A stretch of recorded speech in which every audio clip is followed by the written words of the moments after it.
Hello, hello. Let me know if you can see and hear me okay. This is going to be a group energy healing, and it will be fabulous.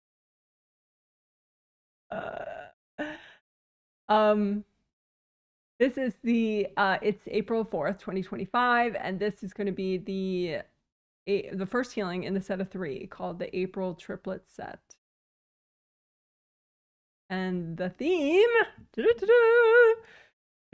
this for all 5 healings this month, this is set of 3, and then the later set of 2, which is still for sale on my website.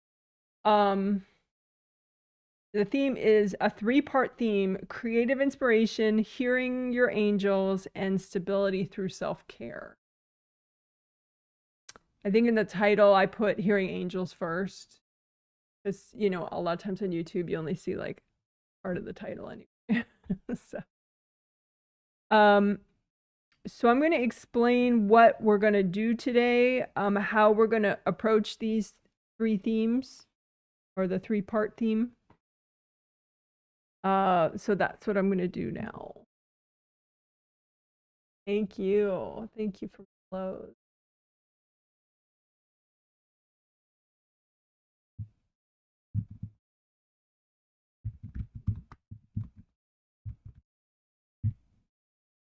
Okay.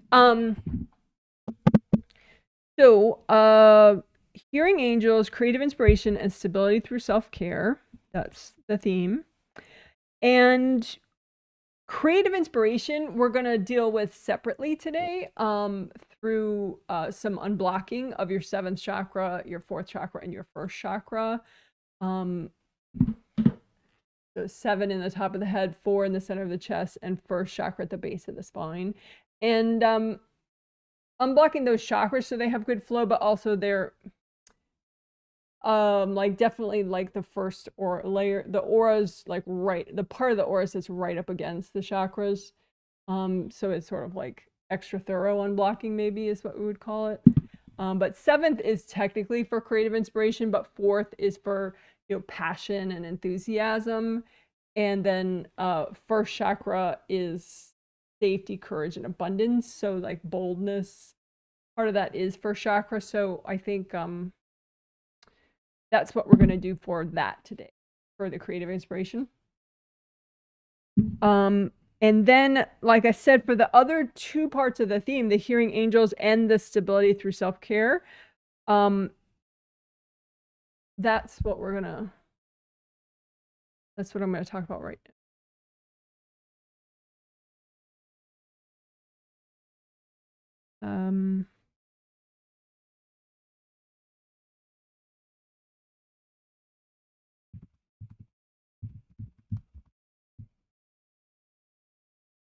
So the wise parts of you, let me get rid of the today part. We don't have a lot of room. So the wise parts of you, and then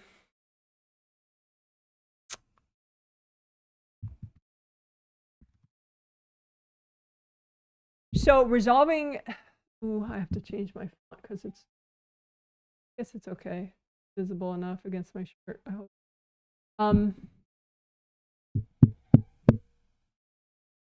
So hearing your angels is priceless, literally like the coolest thing ever, because everyone has angels, everybody, and they're actual angels that were assigned to you before your life started as part of your life planning. And they're obviously pretty smart as angels. They're altruistic. They look out for you. They have more access to knowledge and wisdom and foresight than a human would. So very cool. So the idea is you want to be able to hear their advice, right? And allow them to protect you and nurture you and heal you and all sorts of good stuff, right? But hearing your angels is not as easy as you might want it to be. It's like, because they talk in a vibration that's not like very hateful and bitter or like exhausted or whatever. And so if you feel hateful or bitter or exhausted or, you know, whatever, kind of like depressed, it may be hard to hear them because their vibration is like love and patience and non-judgment and, you know, all sorts of awesomeness. And so it's like your mind just might not hear what they're saying because it's a really refined vibration, which is why you have a spirit guide who is a human being spirit who can kind of sometimes be the go-between when that angel communication is at too refined a vibration for you and you're like down in the dumps, then, or, you know, stuck in fear or whatever. If you're super stuck and you can't hear your angels, then sometimes your spirit guide, who is a human being spirit that was assigned to you, like angels are assigned to you for this lifetime to help and guide you, and work with your angels. Sometimes then you can hear your spirit guide more easily. So they'll be like the translator for you. And everyone has a spirit. So, but a more foundational thing is to make sure that you can hear the wiser parts of yourself. Not that that's better than hearing your angels, but just that would be a more approachable way to open yourself up to hearing your angels and your spirit guide, is that if you can hear the wiser parts of you, the more patient, the more intelligent, the more reflective parts of you, you know, your wisdom. Can you hear your own wisdom? Because if you're so stuck you can't even hear your own wisdom, then, you know, it's much less likely you'll hear your angel, right? So that's what we're going to work on today, is resolving if there's like walls in between the wiser parts of you and a couple other parts of you. You know, like the healer part of you, the activist part of you, the lover part of you, and the fearful part of you. So, you know, these are not like parts that can always be, they're not always separate. It's not like you're walking around with 100 parts of you, but it's a way of imagining things that's convenient. So like the fearful part of you is just like, you know, all the energy blocks in your first layer and your first chakra causing fear, right? On an astral body level or physical body level. But imagining them as the fearful parts of you can be useful. And so you can imagine like, okay, can the fearful parts of me hear the wise parts of me? You know, or am I just like running around with like a chicken with my head cut off, you know, like without the ability to, you know, see through the hype and, you know, understand things more deeply. You know, so we're gonna resolve that lack of communication or any like baggage barriers in between the wiser parts of you and these other parts of you. So that would help you to hear your angels better as well. And also the stability through self-care part of the healing, that would really help with that, because, you know, the wise part of you would be the part of you best able to know how to weave in self-care throughout your actual everyday life, you know, versus like some magical day when you magically have nothing to do and magically have no guilt or stress or anything. And yeah, like your real life, you know. So that takes a level of wisdom to be like, oh, let me do this instead. Let me, you know, that idea of mindful choices, mindful actions, you know, choosing what to do, choosing what not to do, and also choosing how to do something if you're going to do it. That takes wisdom. So that's the idea, is we're gonna, you know, in different ways, you know, but that way of like imagining separate parts of you and then noticing if there's any baggage walls in between those parts of you, I think that is going to be a nice, approachable, and effective way.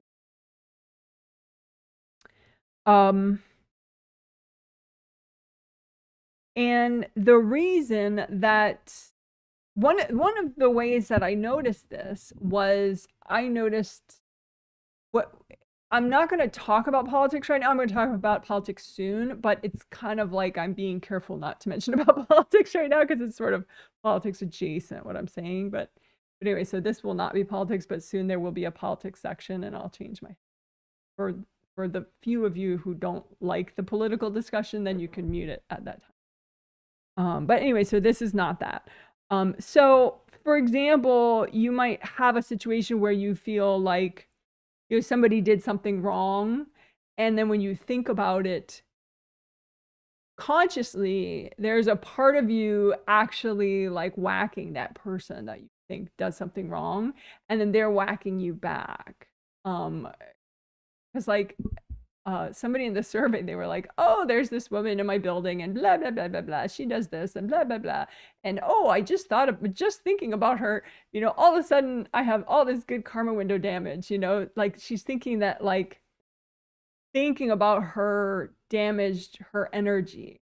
But no, when she was consciously thinking about her, she was subconsciously whacking her, and the lady whacked back. And that's how the damage happened.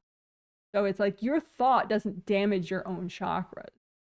Your conscious thought lines up with you doing something to somebody, and then they whack the crap out of you. So it's like this idea of mindful action, being aware of like cause and effect, like what's actually causing the issues that you're having.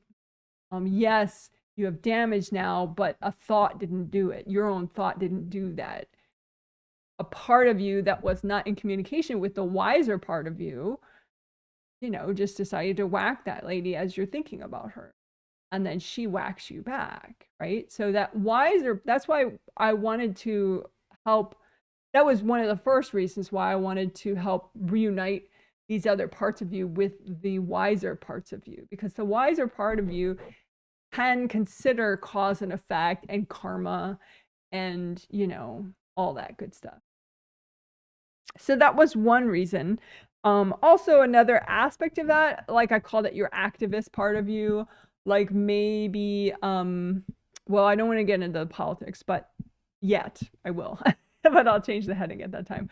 But it's like, there might be a part of you that wants to, you know, create change in some way, maybe in the world or just in your own building that you live in or where you work or whatever, right? And you don't like something that's going on, right? So you want that activist part of you that wants to try to create change to be in direct and clear communication with the wiser part of you, right? The wise part of you, so that you can reflect upon, okay, well, why do you feel a certain way, you know, and what's the best course of action? Like no action at all and just clearing your baggage, or action but a certain level of action that would actually be safe for you or safe enough for you.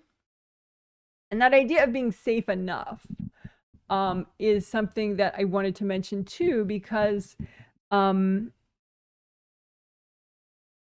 life has risks, you know, and sometimes living a bold life, you know, you do some things that aren't like the safest possible. But if you have this communication between the activist part of you and the healer part of you and all those parts of you and the wise part of you, then you can figure out what's safe enough for you. Like say, you know how to repair your auras and your chakras and all that good stuff. So, you know, it's like what level of damage can you handle based on what you need to get done today? And you know what I mean? Like, so there's that safe enough. So it's not like, okay, I'm going to live a life where I don't trigger anyone ever, which is A, impossible, but B, you know, probably kind of boring, you know? So the idea, it's not like you want the fearful part of you to like dictate all your choices, right? You can help the fearful part of you to be more whole and healthy and in communication with the wise part of you, so that there's that idea of, you know, acceptable level of risk, acceptable level of safety. So hope that makes sense. So now I'm going to just, I've been carefully not talking about, oh, and the lover part of you I thought would be interesting too. I mean, it would have been nice if in my early, well, my entire 20s, that the lover part of me was in better communication with the wise part of me, because I made a lot of questionable love life choices in my 20s and early 30s. Very early 30s. So there's that. So that'll be one of the parts of you that we, you know, clear baggage between the lover part of you and the wise parts of you, so that you can have the benefit of, you know, more wisdom and knowledge of you know, maybe compatibility and safety and, you know, what's safe enough. And so that's, oh, healer part of you, that was interesting. I'm even gonna have that be a separate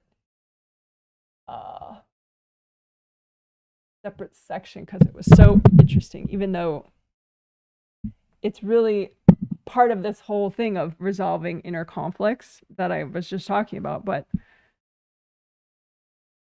this have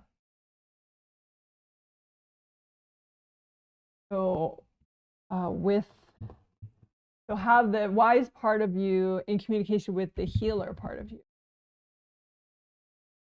Okay, because like, especially like once you get good at aura healing and chakra healing and all that, you may have this desire to be like, oh, I want to give healings to my friends, or oh, I want to give healings to, you know, some political prisoner that I feel is unjustly jailed, or, you know, like whatever, like random people I meet throughout my day. Maybe if I heal them, they'll all treat me better, blah, blah, blah, right? And so the healer part of you may feel very like, you know, gung-ho, let's heal everything and everyone, whatever, just because, right? And the wise part of you, if you can clear baggage in between the healer part of you and the wise part of you, then it's not that you would never heal anyone, but you'd have a knowledge of like when, where, how, if you should, you know, what are the risks involved? Is this safe for you to do? Because it's common, somewhat common, like not everybody that I'm healing has this issue, but maybe about 20% of the people that I'm healing have this issue where they don't realize who they're healing, and they are doing some healings in some unsafe situations and they don't realize it. So they're not like cleaning out afterwards and getting rid of invasive beings and thinking about the risk and thinking about where and when and how and whatever. And they're just kind of, you know, going for it, which, you know, it's just like, it's not that, you know, oh, don't heal anyone ever unless you're like, you know, 10 years pro healer, you know, whatever. But I think it's ideal to be conscious of who you're healing and when and why, and being able to reflect upon, okay, do I want to do this? Is this, you know, going to be an acceptable, is it going to be safe enough for me to do this or not? You know, and taking into account location, invasive beings, you know, all sorts of stuff. So I wanted to mention that, and again, we'll just deal with it by the same way we were dealing with the other parts of you, you know, imagine the healer parts of you and the wise part of you, or the wise parts of you, or whatever you want to think about it, and just, you know, clearing any baggage walls in between them. So the healer parts of you can have that knowledge of the wise parts of you. So you can consider the ramifications of, okay, well, I want to heal this person and I want to heal that person, you know, what do my angels say about that? What is the wise? Because if you can't hear the wise parts of you, you probably can't hear your angels going, no, don't do it. So we're gonna at least, you know, help you to hear the wise part of you, which will also enable you most likely to also hear angels. And then we can also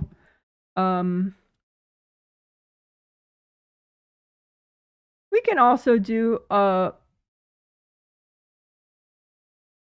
imagine a wall, you know, if there's any baggage walls between the healer parts of you and your angels, you know, so that you can hopefully hear your angel advice about, you know, if you're going to heal someone, how you're going to heal them, when, what to do afterwards or before to be safe, you know. So I hope that makes sense. So that's basically what we're going to do today. I am going to discuss politics and for just for a few minutes, and I will put a banner up so that you know when I'm done, I'll take that banner down. So if you just don't want to think about or know about what I'm about to say, just mute it temporarily.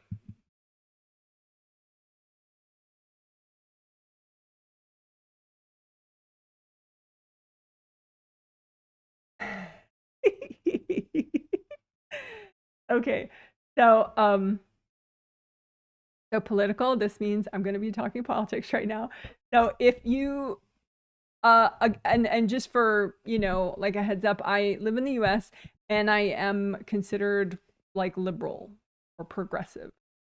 So if you have somebody in the room where you're listening who is very much not that, who's going to now start whacking you because you're listening to this, you know, that's your choice. You know, you can put some headphones on, you can mute it for now, whatever you want. Okay, good. So, I put a video link in the info section of this live stream at the very bottom. There's a link to a video that you could listen to later if you want. You don't really have to, but I thought it was interesting.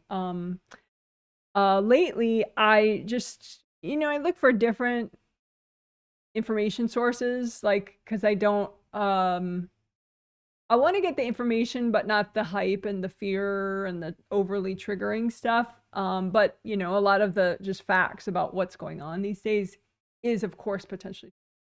But that's why I like to sort of shop around about like who's delivering the information to me, because I feel like some people have better insight, I think, than others, and some people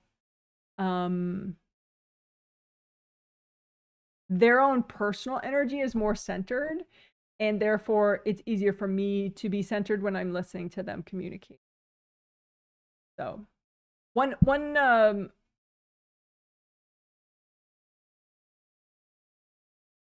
I don't listen to a lot actually since I've discovered it, but I like knowing it's there. I did listen a little bit to apparently Mehdi Hassan, who used to he's in the UK. Well, he's from the UK, but he's a US citizen, Mehdi Hassan. And he used to be used to have a job at, I think, MSNBC, and they fired him or something, or they tried to get him to quit, which he did. But he has his own political news organization on YouTube now, which I didn't know, and I discovered that recently. So that's kind of cool, because I think Mehdi Hassan is potentially, you know, he's an option I would consider. Or maybe I would just look at his headlines of his videos and not watch them, but be informed by the headlines, that kind of thing. I forget what his group is called, though, unfortunately, but I'll post it in the notes later. I'll post it under the, you know, in the comment section. Mehdi Hassan. It's some name. If somebody thinks of it, you can post it. But anyway, so that's one source. But sometimes too, I just listen to like some Canadian YouTube channel or some channel from the UK, just because I find it, you know, I kind of like the vibe, basically, or the perspective of like a non-US commenter commenting about the US. I feel like sometimes they have a better perspective because they're not like in it, you know? So anyway, so there's that. So I did link a particular YouTube video from a UK YouTube channel that I listen to sometimes. I'm not endorsing every single thing that they say. I don't, but I think now and then, you know, I like what they say. And but anyway, this one was about the Trump, you know, Trump making the tariffs and stuff and all that. And it was I think it was made the day of when he released the tariffs, you know, the Liberation Day, which was yesterday, April 3rd. And what they talked about in the video, like about 5 minutes into it, which I post in the info section, like I said, of this live stream, is that it's kind of like a gangster move, like that his inner motivation, and they were quoting a US senator, which I'm going to forget his name right now. But anyway, they quoted him in the thing saying that it's sort of like, well, he's trying to, well, what they boiled it down to was he wants people to kiss the ring, you know, like kiss the ring, like suck up to him. It's like a gangster move to be like, okay, well, I'm going to punish you and now beg me to stop punishing you. or beg me to punish you less. And if you do this and this and this for me, maybe if you're lucky, I'll punish you less. And so I thought that was a pretty accurate take, I think, of where Trump is coming from, regardless of like what he says or what his aides tell him to say about why he's doing the tariffs, you know, blah, blah, blah, US jobs, blah, blah, blah. I don't doubt that some people around him might believe those things, but I don't think he really believes. I think it's that kiss the ring sort of gangster move. I think that's where his head is at. I mean, he was literally like mentored when he was growing up by Roy Cohn, who literally was a mafia lawyer in the US. So it just seems like it's an accurate perspective about where he's coming from. So I just wanted to mention that. I thought it was kind of maybe cathartic to have someone explain it that wasn't from the US. So another thing I wanted to mention was I did hear that 3 from Yale University in the US, 3 like world-renowned experts on fascism research, you know, that have written books about fascism, that they are leaving the US and they're going to Canada to work at the University of Toronto, and have, I guess, University of Toronto is gonna, you know, do even more as far as like anti-fascism training and stuff of like journalists and students and, you know, people. So there's something that they're moving towards, you know, to be a part of that, but they're also moving out of the US. And you can tell one of them at least is very subconscious about, or self-conscious about saying like, well, I'm leaving because I'm leaving the US right now. But I think that is something worthy to be aware of, is that the fascism experts are heading for the exit. You know, and like that's a thing. So I wanted to mention that, you know, not that, oh my God, we all must head for the exits right now, but that I think that's kind of a real validation about like, okay, you know, the idea that the US government is becoming fascist is not just hyperbole.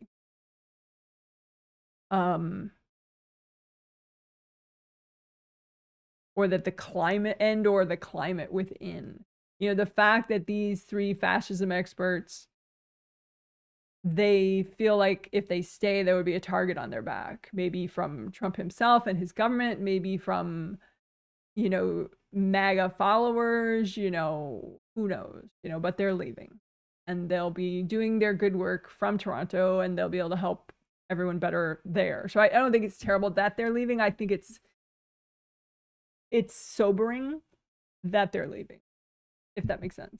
So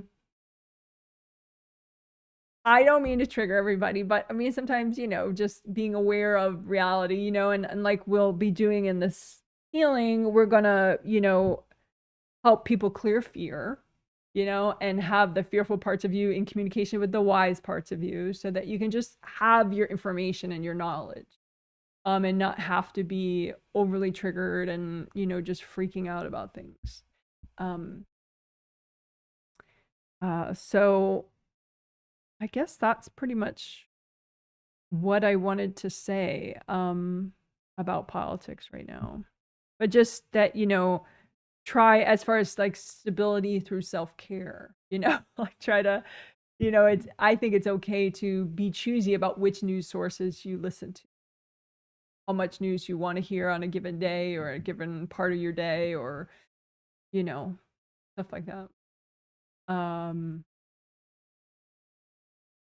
You know, just be aware of like how what you're hearing is affecting you, you know, and you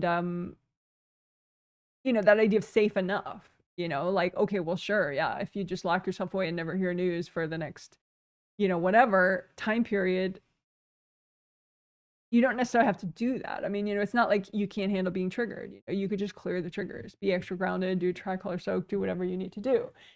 Uncord from other people maybe that share your beliefs or don't share your beliefs, but are invasive about it, or, just want to all cord together. So just that idea of what's safe for you, what is healthy for you.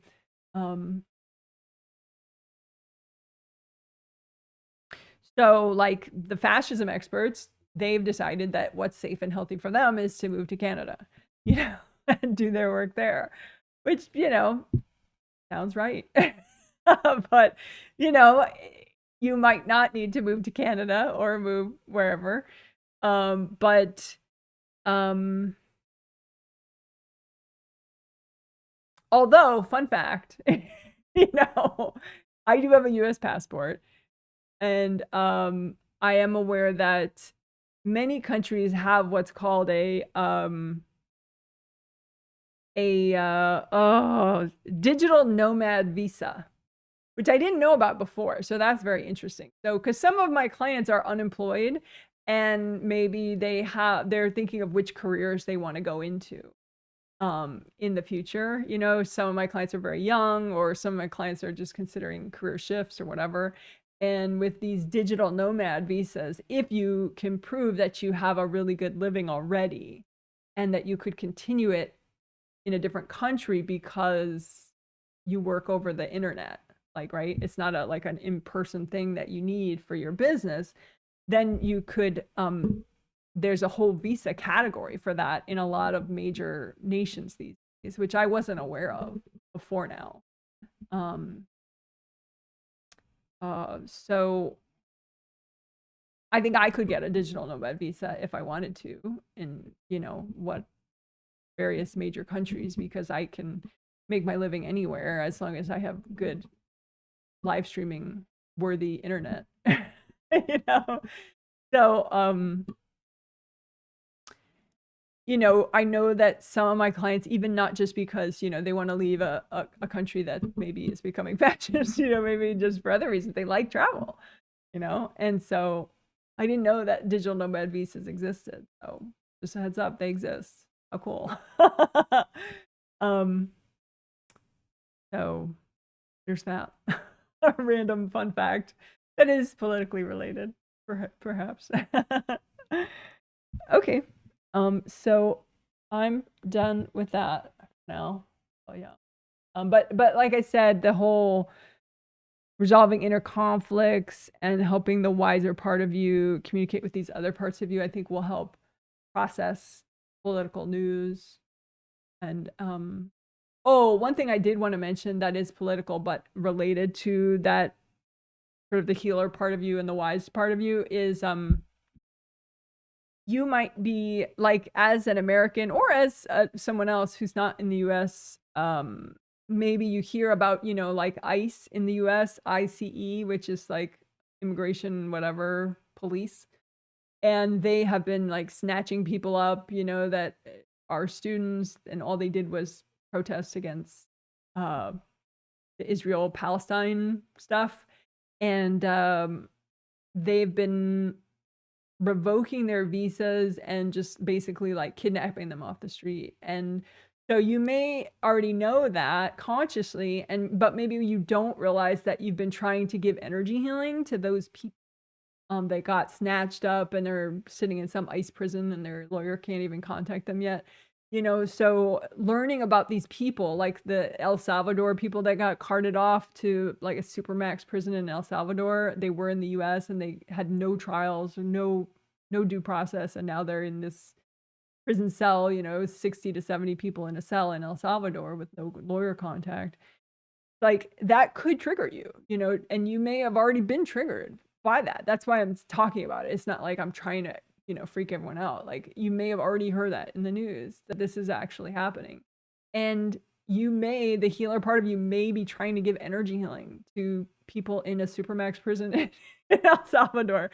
And let me tell you, there's a lot of invasive beings in supermax prisons, like bigger ones, so you may be, it's just important to know who you're healing, why you're healing them. What do your angels say about that? What does the wise part of you say about that? You know, because there are specialized angels that you can just say, angels, please give special healings to the U.S. prisoners in Supermax prisons, you know, or please give angels, please give healings to everyone in ICE prisons in the U.S. You know, stuff like that. Or please give healing, please give cleanouts to, you know, the entire ICE bunch of people, you know, who are doing the roundups. You know, please clean them out. And maybe they'll be less brutal if they get angel cleanup, you know, but just be aware of what you might be doing subconsciously just because you heard news like that. And, you know, we're going to work on that today, is to get those healer parts of you to communicate with the wise parts of you, so you can consider things like safety. And, you know, because you could be putting yourself in an unsafe situation that you're not realizing, and so you're just like feeling like total crap for several days and you have no idea why. You know, like you could be trying to heal, or, you know, trying to heal people at your workplace subconsciously because you don't like what they're doing, and now you have all their beings around you all the time and you don't really realize, because you didn't realize that you were trying to heal all your coworkers. So that idea of like, you know, being aware of who you're healing, the mindful choices of that healer part of you. That's one thing we're going to work on today. That is partially politically. Talk about it in the politics section. Okay, hope that helps. And yes, I know it was a little triggering, but we're about to do the healing, so that will take care of it.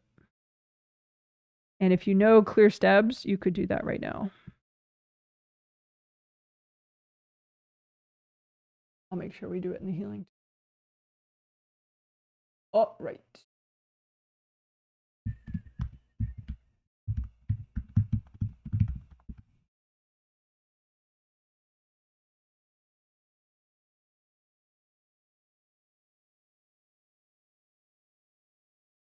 So I will be looking at chat comments right now. Just, you know, hopefully they're just light sort of comments and talking about the weather and stuff.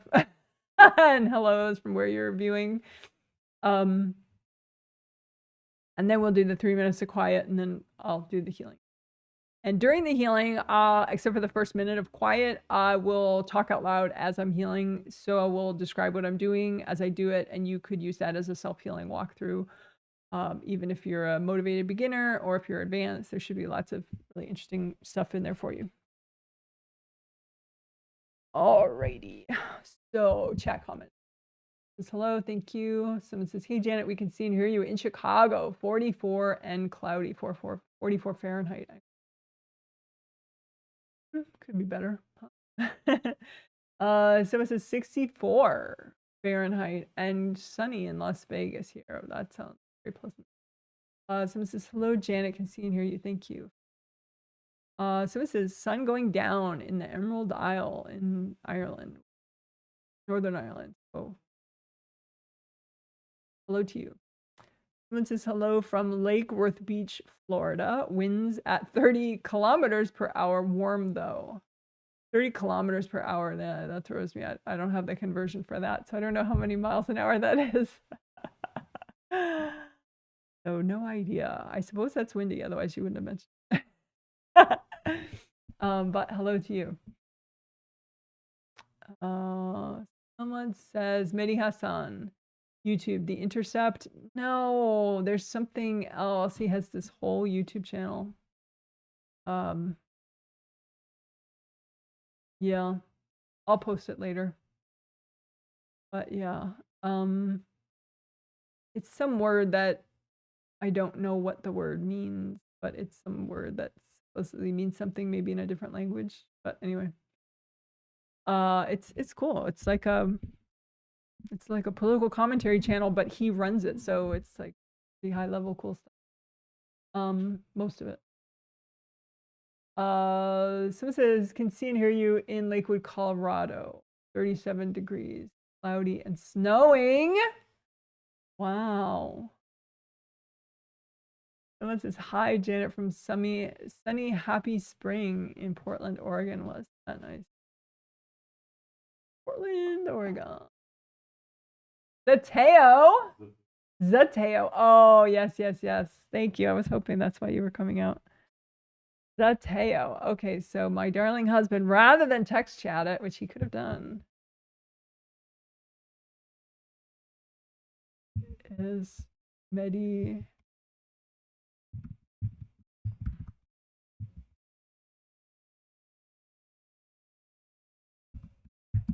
Okay, so Zeteo, Z as in zebra, A, T as in Thomas, E-O. Zeteo is Mehdi Hassan's YouTube channel.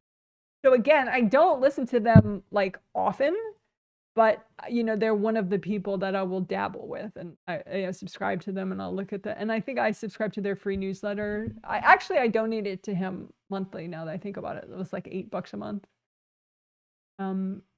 He's wonderful. I think he's really great. Very smart, very insightful. But you know, I don't. It's like TMI if I really take in everything that he has to say, or other. That's why I dabble. I'll listen to one of those little buffet table. But I like his stuff on my buffet table for sure. Someone says, it's so relieving to be able to listen to the political discussion section of this live stream. Even the giant letters don't trigger me at all. Good. That's nice. Someone says, hi, with some cute emojis. Thank you. Hello to you. Someone says, last year I asked my angels to block me from whacking anyone and not let... Yeah, well, that doesn't work anymore, honey.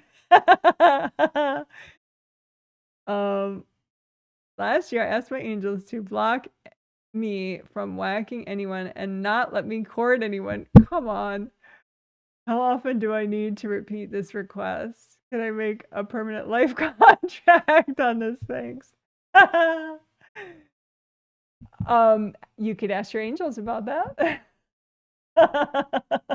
See what they say. Oh, that's funny.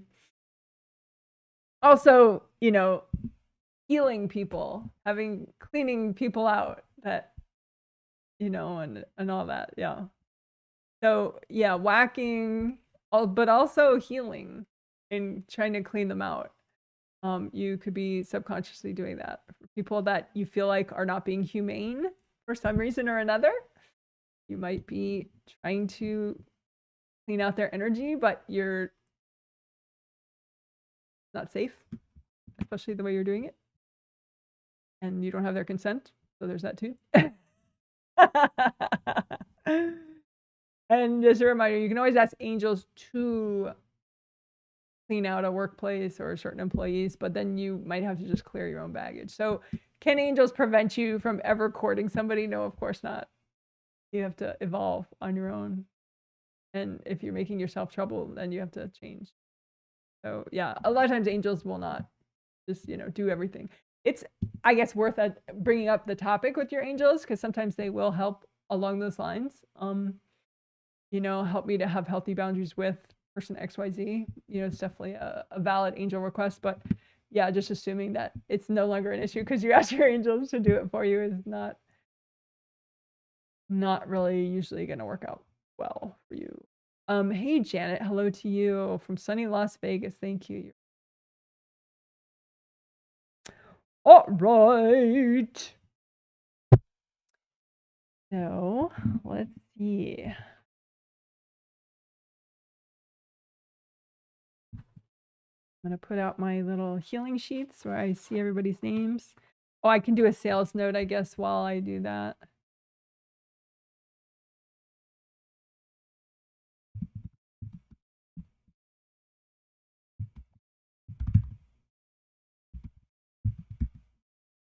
So sales note, there still are some spots left for the healing set later this month, which has the same theme. So you could do both sets if you buy before it sells out and you haven't bought it yet. You want. And so that April twin set is for sale on my website. And also the April, I'm sorry, the May sets, both May sets are for sale on my website. Right now, there are still spots left for those. And June spots will be up on the purchase page on the 15th, which is in 11 days, on a Tuesday. This.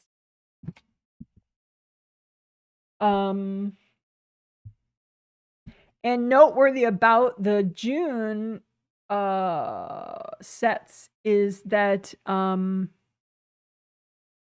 I don't know the theme yet consciously, so I can't announce that. But I do know that it'll be the first time that the triplet set days are spread out. Like I spread out the twin set days now, and I have like 2 days in between. So like they're Thursday and Sunday, the twin sets now. So then you have Friday and Saturday with no healing in between to just like chill out and live your life and maybe use the video if you want, you know, and keep learning and study what was done if you want.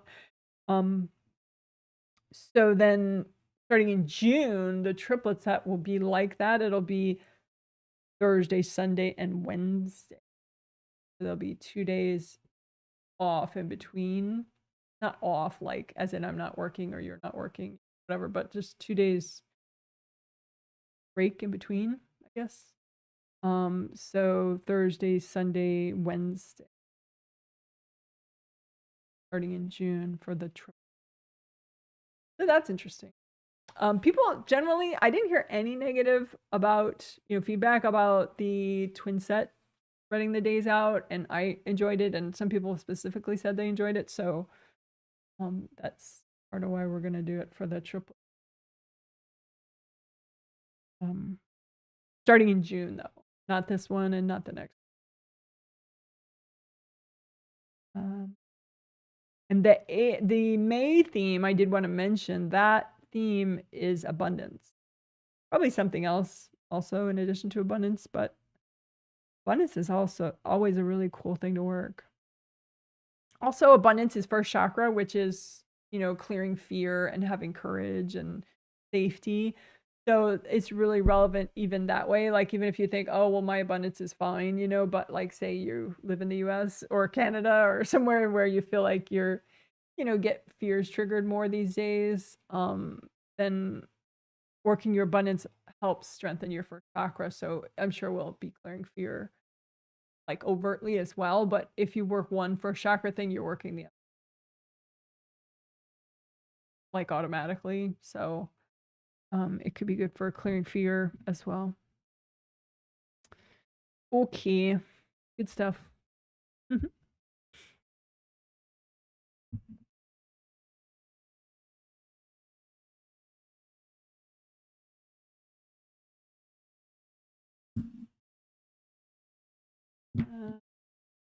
Yeah.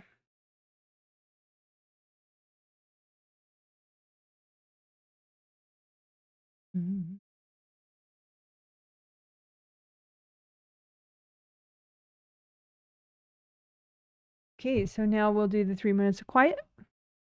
And towards the end of that, I'll start the healing. And then that's that.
Okay, so thanks for waiting. So for starters, let's unblock our hand chakras. So you have a big hand chakra in the palm of each hand. You have a fingertip chakra in each fingertip. And like all chakras, they generate energy as they spin. And you could set those particular chakras, hand chakras and fingertip chakras, to a metallic gold color with your intention. You don't have to be able to see, but just set it to that so that way, as they spin, that's the color of energy they're generating. Why would that matter? Because it's like speed of vibration, and so you want something that's fast moving but not too fast. Like if you were using white, that could be popping you out, like sort of like as if you've had too much coffee. So gold is fast moving. It does help with repair and unblocking and releasing, kind of like spiritual lubricant, like somebody said in their survey the other day. But anyway, so that's why we use gold. So you make a copy out in front of you of yourself, and you comb through it. And I said we were going to unblock the hand chakras, and I didn't do it too much. So just imagine if there's any guck or mud or hard crustiness in your chakras, fingertip chakras, and just wash it out with gold light. So you use gold light from one hand to clean out the other hand.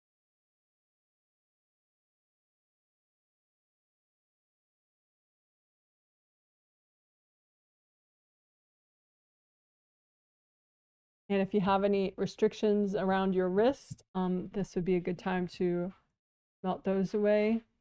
I mean, energy restrictions.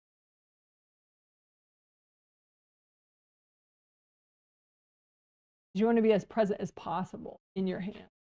Come in, through, it's like if you're putting on a shirt, you come in through you want to, you can unblock the whole route: shoulders, arms, elbows, wrists.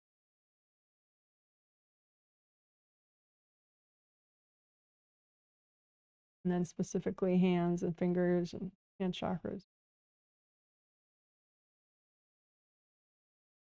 Cool.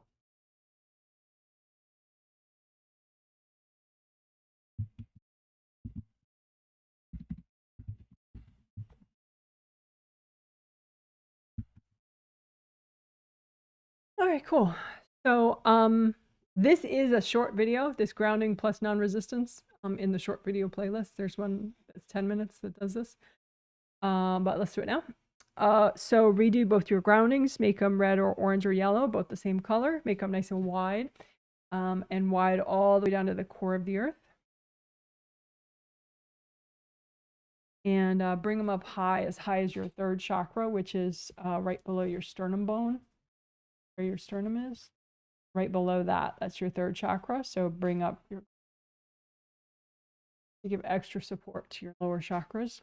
And then you can make a copy out in front of you of both of your groundings and comb through them with gold light from your hands.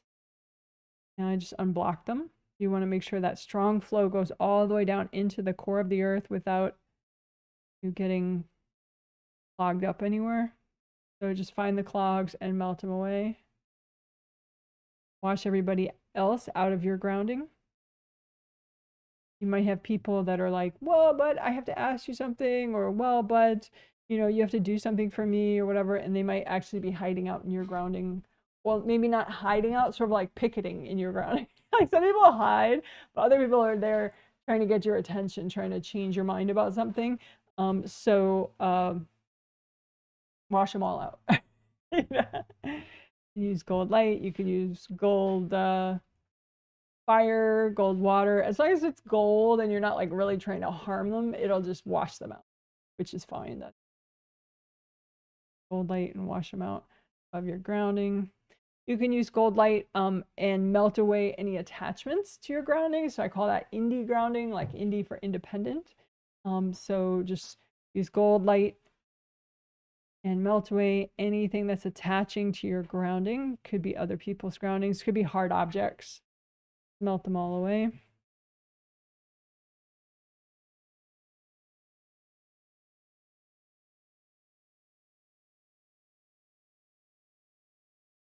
All right, good enough. Oh, non-resistance. Do that. So, so you know that, like, if you have a rock in your shoe, that really is very, very, very uncomfortable. You know, if you try to walk and there's a rock in your shoe or like a thorn or something in your shoe, it's like, it's really a thing, right? So you can have that with energy blocks, that there could be, you know, maybe someone dumped them in your space, or maybe you're just stuck on something from a past experience, but somebody's cording it. So it's like extra triggered. But for whatever reason, you could have that kind of rock in your shoe energy blocks that are causing you to be in resistance. And when you're in resistance, it's like you're fighting yourself. You're like smacking yourself in the face all the time. Resistance. So let's not do that, right? So just put out in front of you all the energy blocks that are causing you to be in resistance, causing you to smack yourself in the face every day. Just melt away those blocks. You can wash people out of those blocks. Like there could be people cording your rock in the shoe blocks, so melt them out of your blocks. You could have invasive beings hooked into this. So you can say, angels, if there are any invasive beings hooked into this stuff, can you recycle them? Just keep melting these blocks away. Any blocks that cause you to be in resistance. And if there are some that just aren't melting, you can wrap them up in gold light and hand them to your angels. Angels, can you help me with these?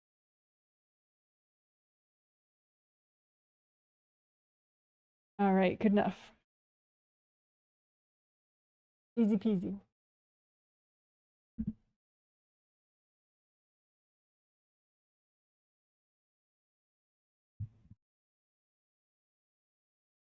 Okay, so now we'll do aura repair of all your auras at the same time. So first, just comb through them all and get a sense of if you need aura repair. You know, maybe you don't. Maybe there are no rips and there's just a lot of blocks. And so you could just focus on which part's blocked and start unblocking it. But a lot of times there are some rips, so that's why we're going to do aura repair. And you have 17 auras. Astral body aura is 1, physical body aura is 1, and then 15 are called Wei Qi auras. Wei Qi is your strong boundaries energy. Traditional Chinese medicine concept. Wei Qi. So anyway, we'll use composite copy technique. So you make an image of a rip and you say, okay, well, this rip represents all the rips that I currently have in all my auras. And then as you repair that composite copy rip, you're repairing those rips. Okay, so your composite copy rip, and clean it out first, because the gold light might not actually work to repair if there's junk in the way, right? So just fill it up with sticky gold wax, which is wax from your hands that sticks to whatever's not you and forms a big lump. So you get to remove it all at once. Angels, here you go. Sticky gold wax. Get rid of it all in a big lump. Angels, here you go. Sticky gold wax. Get rid of all the junk that's not you. Angels, here you go. Sticky gold wax. Up all that junk. Angels, here you go. So what was all that junk? That was hard objects that could have been thrown at you to create the rip in the first place. Invasive beings or invasive people. So now just use gold light and get in as deep as you can. You can say too, angels, if there are any invasive beings in the way of this repair, can you please recycle them?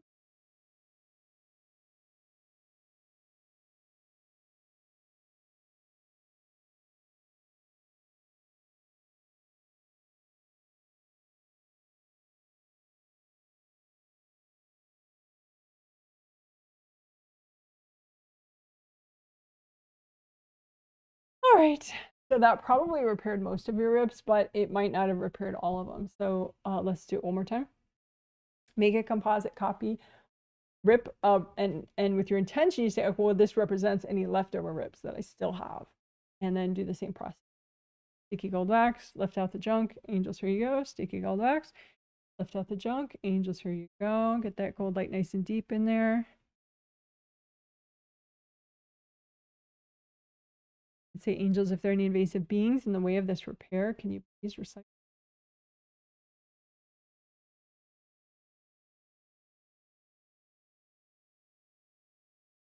you have any leftover hard objects, give them to your angels. Angels, here you go. Angels, here you go.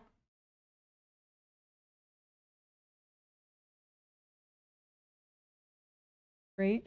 Now you may have some leftover hardness. It could be in any of those 17 auras, various ways and shapes and locations, but basically just as a residue of having damage, you can get just compression and hardness left over. So any aura hardness that you have left over in any of your auras, just make a giant pile of it and melt it away. You can say if they're, angels, if there are any invasive beings hooked into this stuff, can you recycle them? And then melt quartz from people going into this aura hardness. And then just melt all the aura hardness, or you can blow it up too if you're healing yourself. That's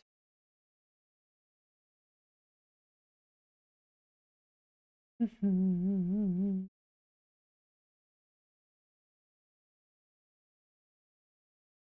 So then comb through your auras just a little bit more. Check for hardness. I'm sorry, any sort of stuck energy, especially in the bottom, because you can have nice flowing grounding, but then if you have a lot of blocks like underneath you right here in your auras, it makes it really hard for you to release into your grounding, because this is like a bowl effect. So just melt away any hardness in the bottom areas of all your auras.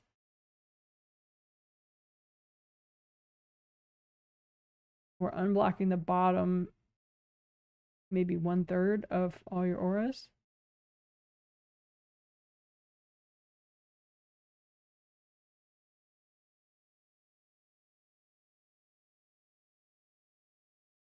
All right, good enough.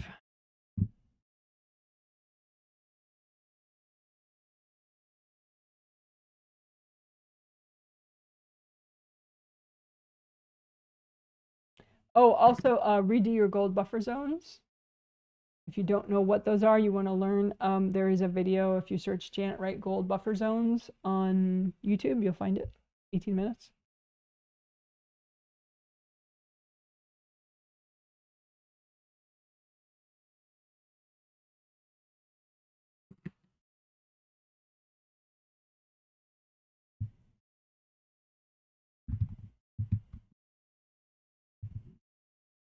Okay. So let's clear STEBs.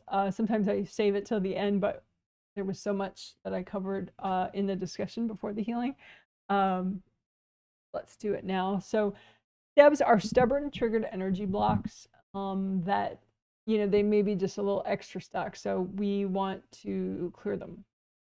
You're not triggered. So just put copies out in front of you of all your stubborn triggered energy blocks, make giant piles.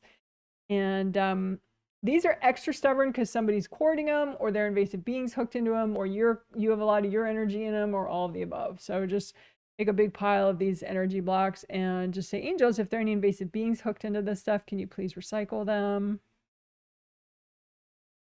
You're bathing them with gold light, washing yourself out, melting cords from other people out of these blocks. And then you can blow up all the blocks or just keep melting them with gold light from your hands.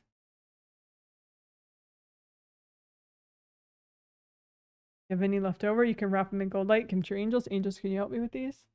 Do that one more time, maybe a little quicker, more quickly. So put out in front of you copies of any stubborn triggered energy blocks that you have. Angels, can you please recycle any invasive beings hooked into this junk? Breath. Melt cords from other people going into these blocks. Wash everybody out, wash yourself out of all these blocks, and just let them melt away fully, or you can explode them. And if there are any left over, just wrap them in gold and give them to your angels. Angels, can you help me with these? All right, good job.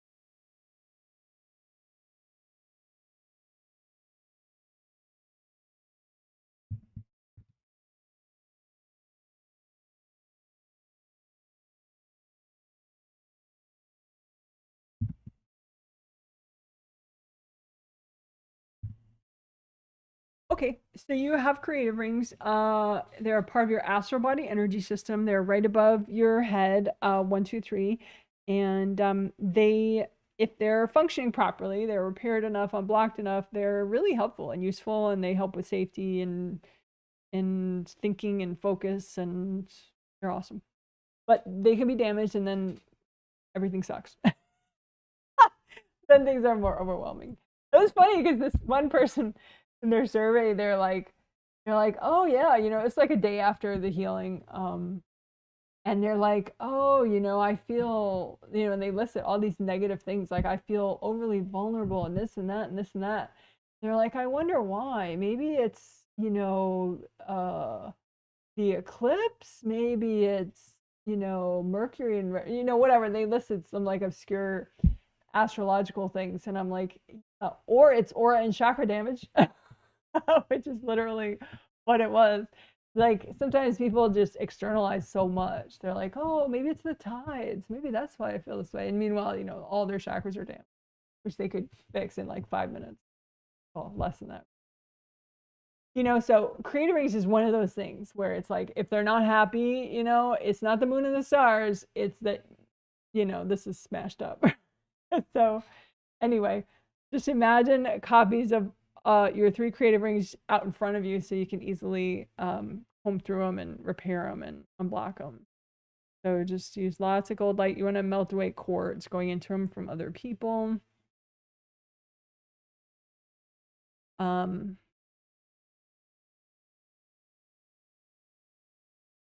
You can imagine any invasive beings that are courting or wrapped around your creative rings and just say, angels, can you recycle all the invasive beings screwing with my creative rings?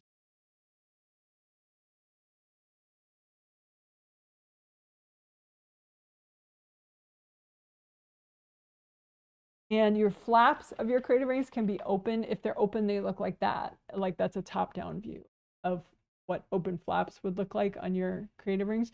You don't want that. You want just like a nice smooth gold ring without the flaps sticking out. But they would stick out if your creative ring is irritated because of other people's energy going into them. And you can have like hard objects like stuck in the open flaps.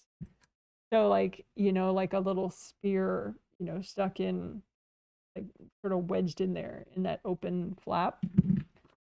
So you could use sticky gold wax and like around the round openings, around the outer surface of all 3 of your creative rings, and just have them have the wax stick to any sort of hard objects that have been thrown there, and then just take the wax out with all the hard objects and give it to your angels. Angels, here, sticky gold wax that outer surface of your 3 gold creative rings and have it stick to any hard objects that are stuck in there.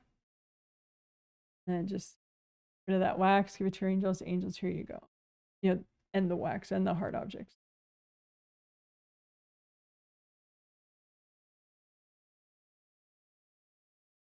And melt blocks in the middle, in the center part of those creative rings. You want just the 3 gold rings. You don't want them to be slathered with junk. You don't want to be filled with junk. So just melt away all that other junk.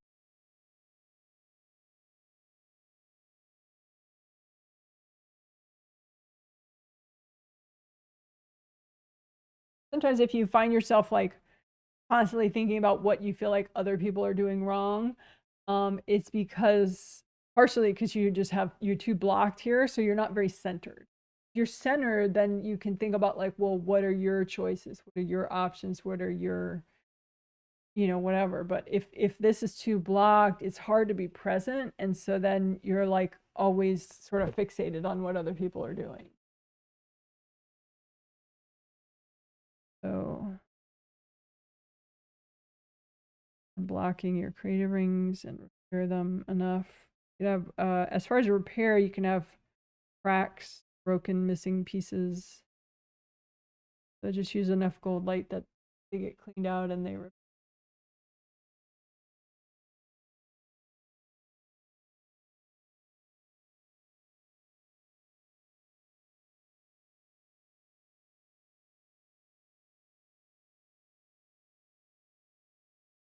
sometimes you can get advice from people, and it'll like stack up in your creative rings, in your 7th too, but it's like a whole stack that goes through the rings. So just if you have other people's advice there blocking you up, just melt all that away.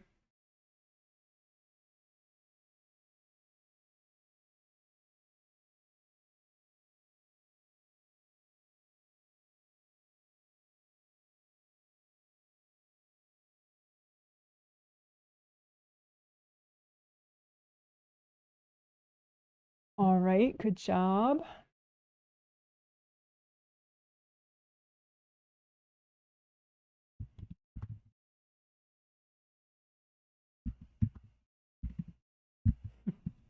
Okay, so we're going to repair and unblock all your chakras at the same time. So all chakras meaning all the major chakras along your spine, 7 physical body chakras and 7 astral body chakras, but also all your chakras. So like all the very, very cool acupuncture points and chakras around joints and in major limbs that you have and all sorts of things. So you have lots of chakras, major ones and minor ones, which are just the ones that aren't. So I don't have my little thingy in front of me, which is fine. So this is the basic chakra shape. It's an open cylinder, right? So like that, open cylinder, right? So you can create an image of a chakra like that same shape, an open cylinder, and just say, okay, well, this represents all my chakras, my body and my spirit, and then go ahead and repair and unblock that. And as you're repairing and unblocking this composite copy of all your chakras, then you're repairing and unblocking all your, right? So get your composite copy, say, okay, well, this represents all my chakras, and then just go for it and repair.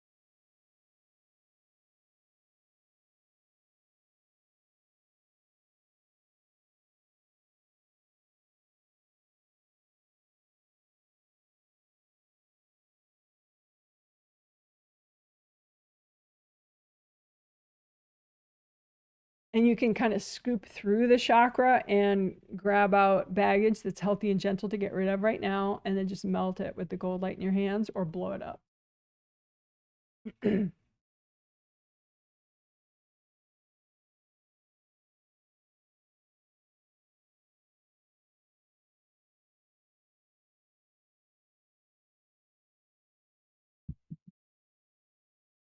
So, and you can say, angels, if there are any invasive beings messing with my chakras right now or in the way of this repair and unblocking, can you please recycle them?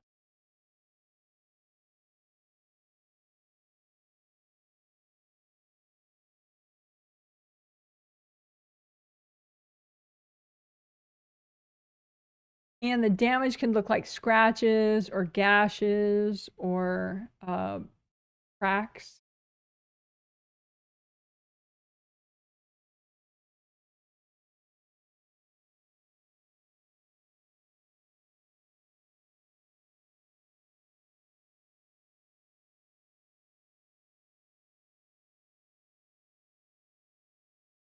So I mentioned, astrology and, how like someone felt bad one day and they're like, well, maybe it's astrologically blah, blah, blah.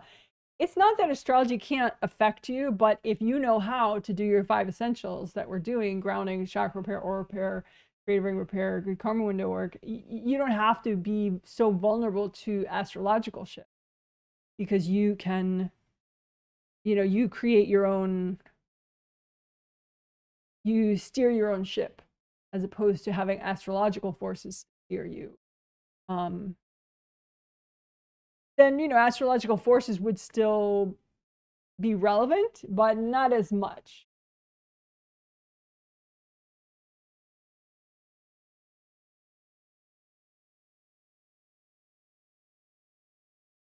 And you can sort of adapt better to astrological shifts by, tuning your own energy through 5 essentials type work, which is grounding or repair, blah, blah, blah. All this stuff we're doing right now.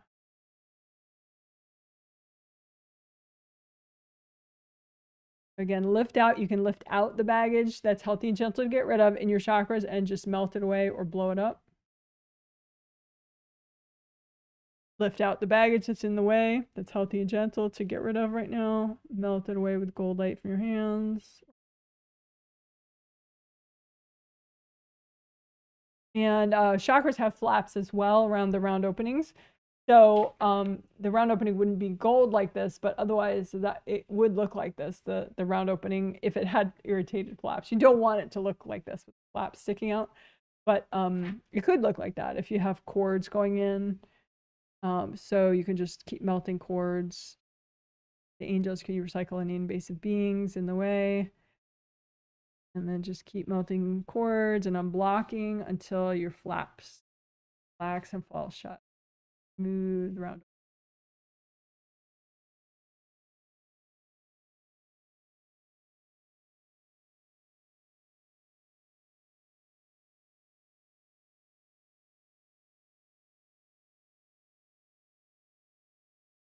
All right, good job.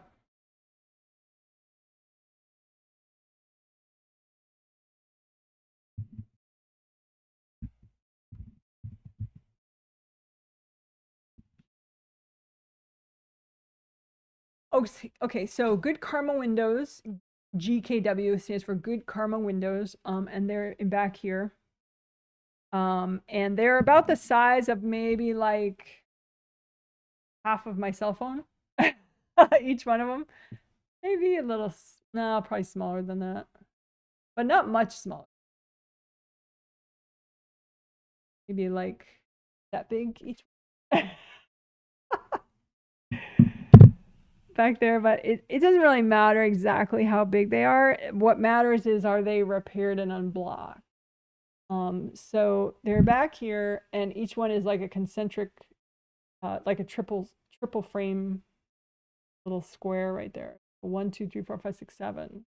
And you bring in new energy that way, and also this way, and also this way, directly through your shoulders. So through your 7th, through your shoulders, and in back here. But if this is all jammed up and damaged, then there's too much invasive junk blocking the way. And so then the invasive stuff comes in and not your good, new, positive change. We don't want that, right? So just imagine those good karma windows and use lots of gold light. You can bring up red earth energy and soak them in the red earth energy. Gold light, make your repairs. You can lift out any invasive junk like people, beings, hard objects, just lift all that out. Melt away the hard objects, melt away the people's energy. The invasive beings you can give to your angels. Angels, can you recycle them? Angels can. They can like weave through, people also can weave through those windows if they're damaged and anchor into your base of skull points, acupuncture points in the base of skull, or your chakras or your sinuses even. So just like kind of freeze any invasive stuff and yank it out, give it to your angels. Angels, here you go. Freeze that junk, lift it out. Angels, here you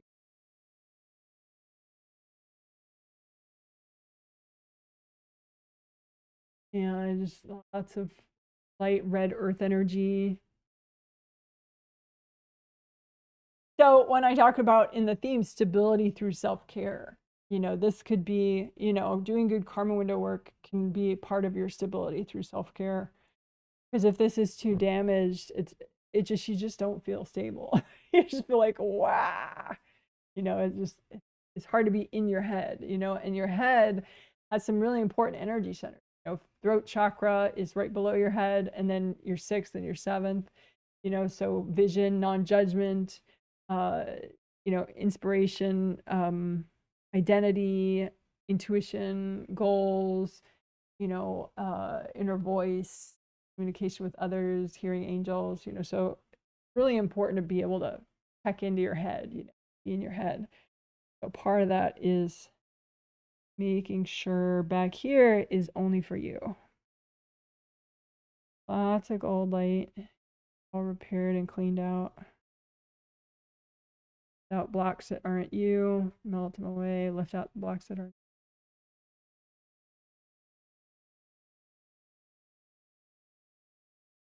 Let's do base of skull points. So that's a diagram of them. Points meaning acupuncture points, which are little chakras. Again, basic chakra shape, open cylinder. So like that, that's an open cylinder, right? Cylinder shape. So all your chakras are like that. Even these acupuncture points, they fit within the meridian and just send the energy along that meridian. So some meridians go upward, some go downward, there's a direction of flow, a specific direction of flow for each meridian.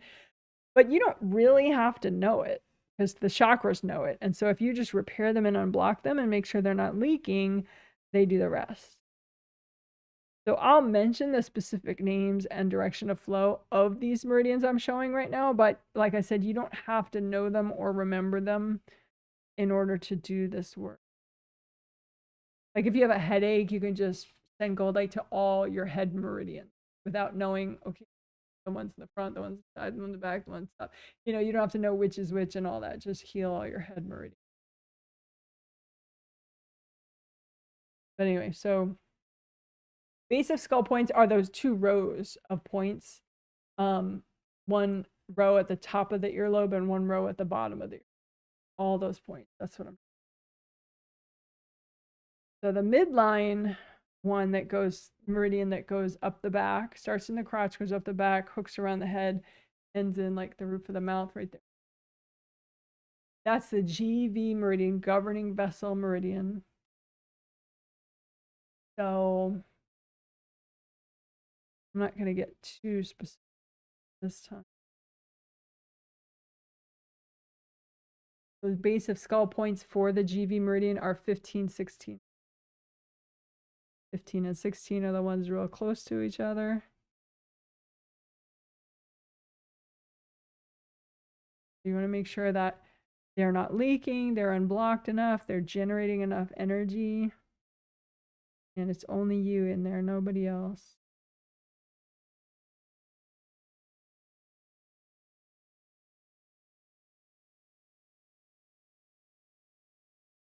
And unblock just behind all those base of skull points in your auras.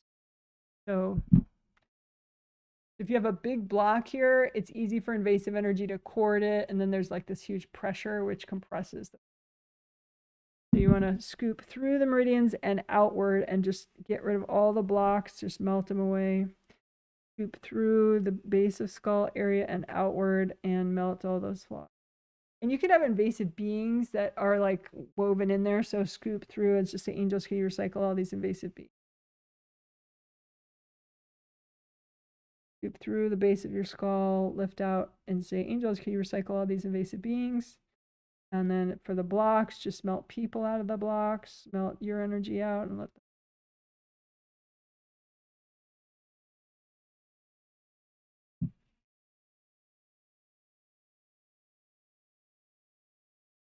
All right.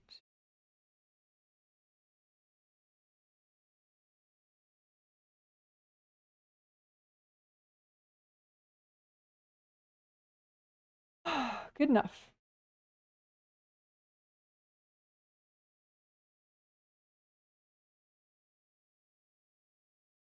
Yay. Good job, good job. So that concludes our 5 essentials work for the healing. Plus we also stuck in there clear STEBs right after aura repair. All right, so how fabulous.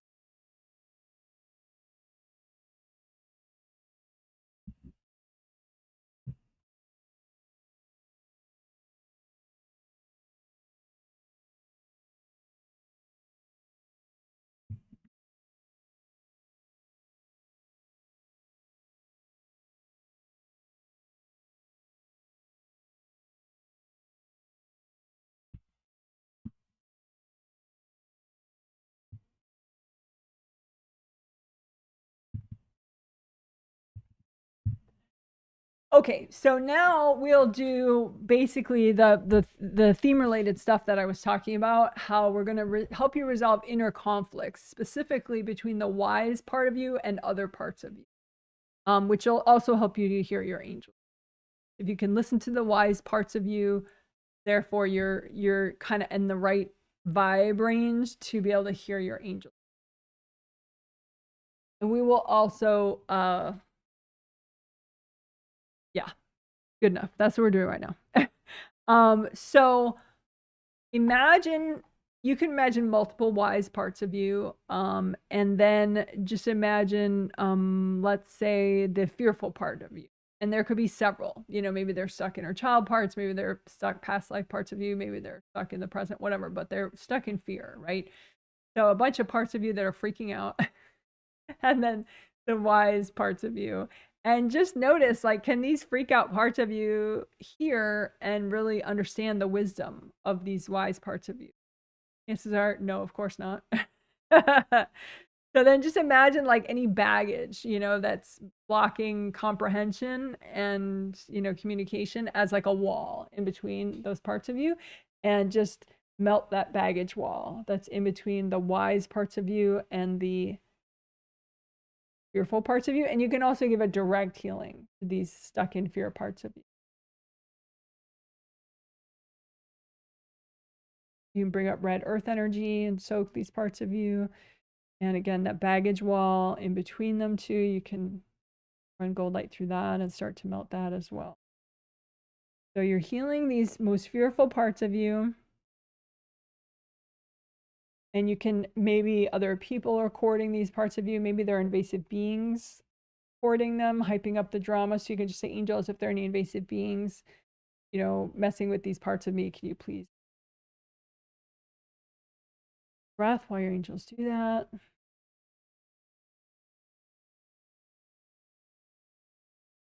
So you're healing these fearful parts of you, and you're also imagining if there's any baggage blocking these fearful parts of you from hearing, imagine that as a wall and just melt that wall.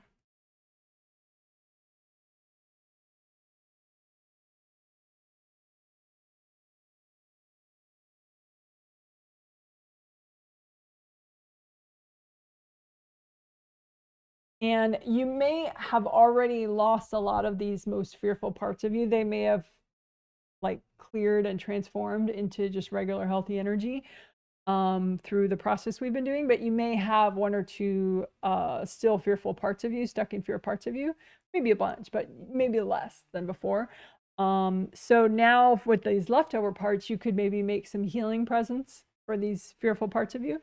So just make energy presents. They could be, look like flowers, you know, or actual gifts or whatever, you know, and just make them out of universal healing energy. So gold or rainbow colors or both, and just set them at a vibration that you feel like might help the stuck in fear parts of you. And then say, angels, can you check these presents? And then go ahead and lay them in front of the fearful parts of you. Don't like stick them in their faces. Just lay them, you know, at a respectful distance in front of them, so that these fearful parts of you can accept those presents.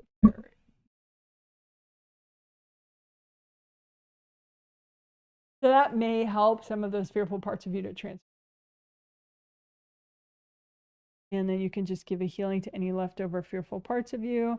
And again, if there are any baggage walls blocking those fearful parts of you from hearing your inner wisdom, just melt the wall so that your wisdom can comfort and inform fearful parts of you. And you can say too, you know, angels, can you help me finish up healing these parts of me?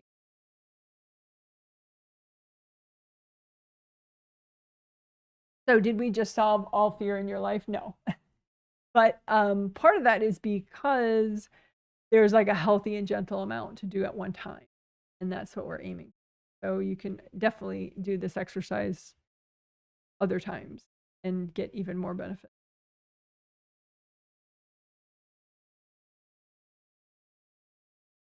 So now we'll do a different part of you.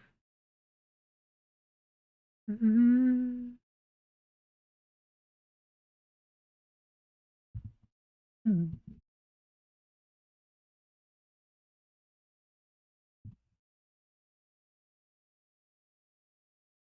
Okay, so now the wise parts of you plus and the lover parts of you. So this could be parts of you that, you know, make your love life decisions or think about love life. It could be also like animal lover parts of you, that kind of a thing. So maybe, you know, like me, you adopted more animals.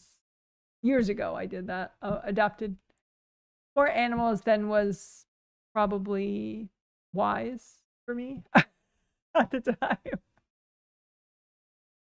because I had baggage in the way and people in the way of me hearing the wise parts of me. So you can just imagine the wise parts of you on one side and any lover parts of you on the other side. So it could be love life parts of you, sexually, desiring parts of you, or, animal lover parts of you, any lover parts of you. and just notice any baggage that's preventing these parts of you from hearing your wisdom. Just imagine that like a wall and go ahead and melt that wall. Melt your baggage wall in between the wise parts of you and the lover parts of you. It's not that being a lover is a bad thing. It's just you want to, at all times, hopefully be aware of what's in your best interest, how to do, mindful decisions, mindful choices.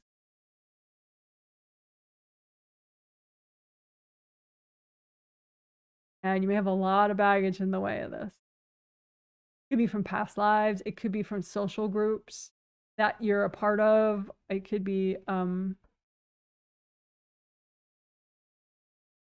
like when I, the animal lover parts of me had, there was a lot of people that I knew that were in animal rescue, and they were definitely, I had them in my space, blocking between my animal lover parts of me and the wise parts. So it could be social groups, religious groups, just people or baggage of yours from this or past lives. So again, the lover parts of you and the wise parts of you. You want them to be able to hear each other.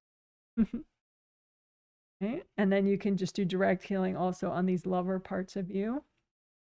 And, just be nice, be non-judgmental, like, hey, I get it. I love you too. Love, love, love.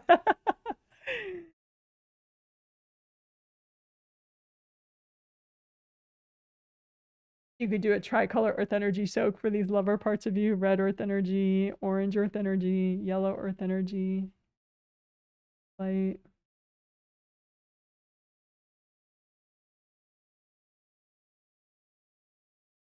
So unlike the second fear parts of you, the lover parts of you may not be in imbalance, exactly, like you may still have all these lover parts of you and there's nothing wrong with that. But if they communicate with the wise parts of you and kind of join forces, then, you're safer. You can make more mindful choices. Right? So just heal that communication space in between the wise parts of you and the lover parts.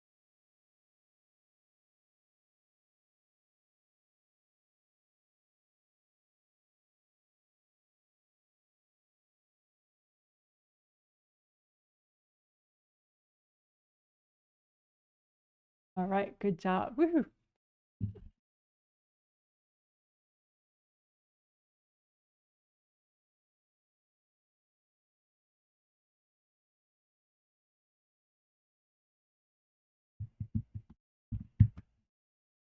Okay, so the activist parts of you, I described this, when I was talking before the healing.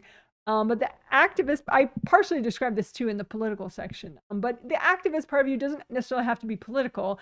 It's just a part of you that, as I'm describing it, it's just a part of you that wants change, wants to help create change that you feel is positive, right?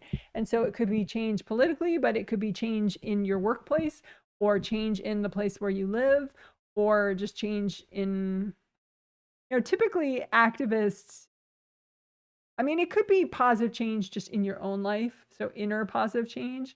But I was talking specific examples about how you can get yourself into a lot of trouble if the wise parts of you aren't informing the activist parts of you. So for examples, you can listen to that early part if you missed it. But anyway, so just imagine the wise parts of you, doesn't matter which side is, on which, but the wise parts of you and the activist parts of you, the parts of you that want to create change. And just give those activist parts of you a healing, gold light with red, orange earth energy, yellow earth energy. And imagine if there's anything blocking these activist parts of you from hearing your wisdom, imagine that like a baggage wall in between them, and just melt your baggage wall. That way, the wise parts of you can help you know what is safe enough for you to do. So you can make mindful decisions of if you're going to do something, if you're not going to do it, how you would do it, if how you could do it safely. What's ideal for you?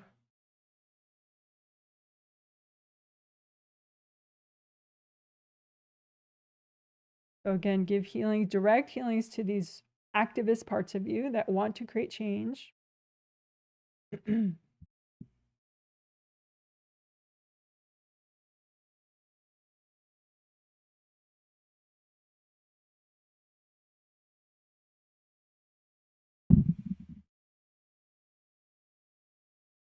Melt away the baggage wall in between you activist parts of you that want to create change and the wise parts.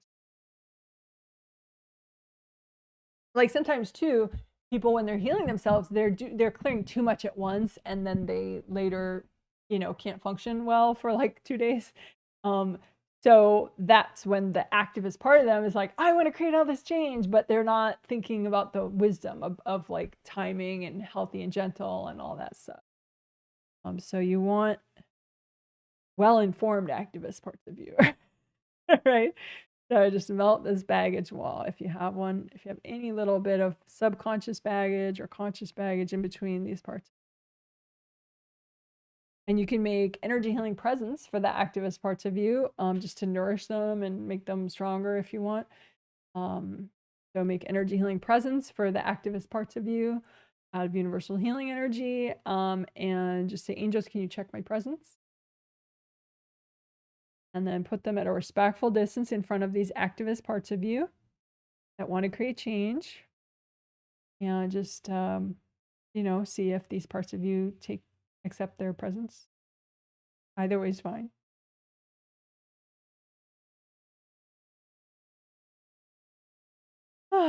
And yeah, so it's not that activists, the desire to create change is a bad thing, but it can be in a way, if it's isolated from your wisdom, then you could be getting yourself into trouble, in trouble that's too much for you. So this way you can make mindful. Keep clearing that baggage between the activist parts of you and the wise parts.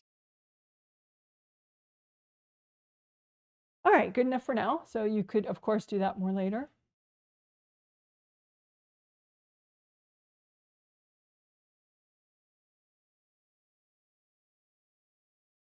Okay, so and this is the healer parts of you, and I gave lots of examples on this one before the healing. But so you can just imagine the healer parts of you, the parts of you that want to do chakra healing and energy healing, or just heal yourself in other ways, or heal other people in other ways, heal, political prisoners or your neighbor or whoever you're meeting and talking to. Those parts of you that really want to heal yourself and others, and then the wise parts of you. And just imagine if there's any baggage in between the wise parts of you and the healer parts of you, and just melt that baggage so that these healer parts of you have full access to your wisdom about safety, about timing, about, listening to your angels, all sorts of.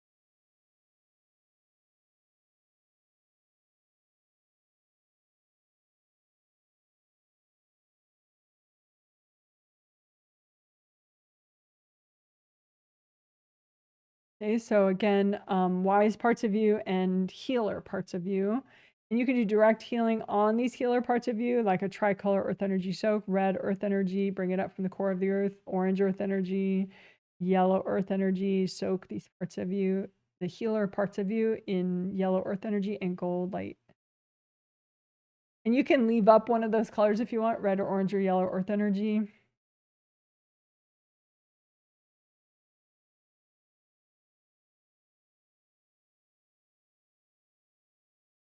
And wash out of these healer parts of you if you have guilt, maybe that's blocking, these parts of you, or fear, or, like sort of martyrdom kind of stuff. Just melt all that out of these healer parts of you. Just imagine any baggage in between the healer parts of you and the wise parts of you, and just melt that away.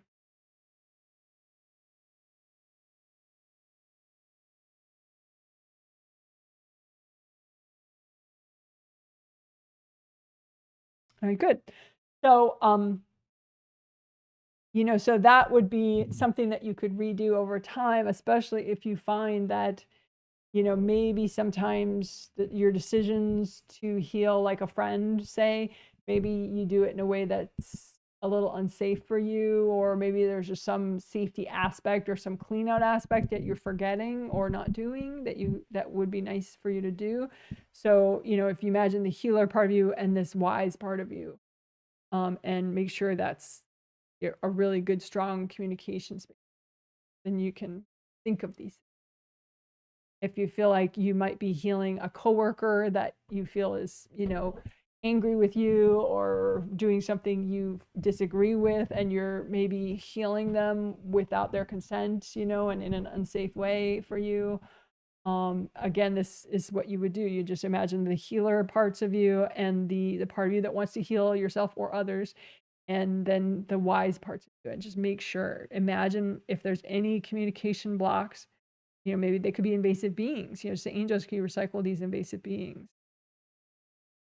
And then maybe there's just junk from other people, past life baggage, whatever. Melt it all away so that the wise parts of you and the healer parts of you are on the same team. All right, good job. Woo, woo, woo, woo.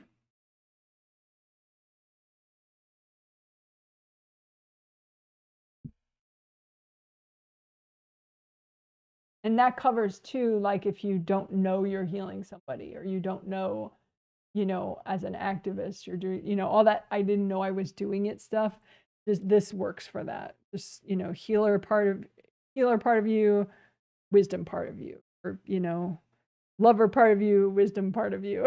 You know, it covers conscious and subconscious. All right, good job.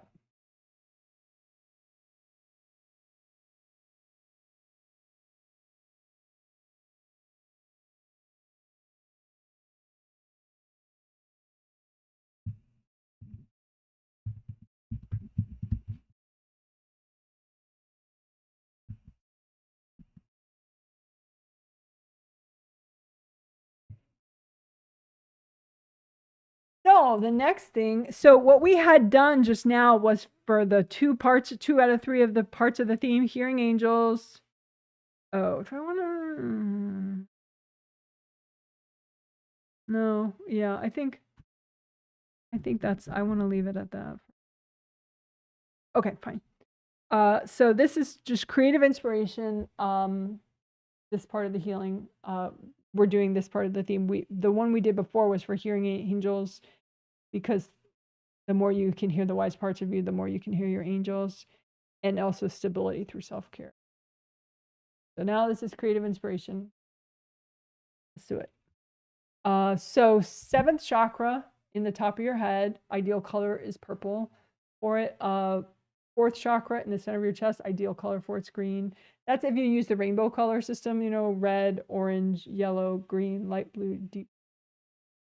Which I feel like is useful and beneficial, because these lower chakras tend to be less triggered and more manageable at the lower colors of the rainbow, red, orange, yellow. And then also, like if you're going through your aura, if you always use standard color arrangement, then you know, like, okay, my 4th layer should be green. So if it's not green, definitely not me. And then you know, it just speeds things up of like seeing and everything. So anyway, 7 in the top of your head, purple, ideal.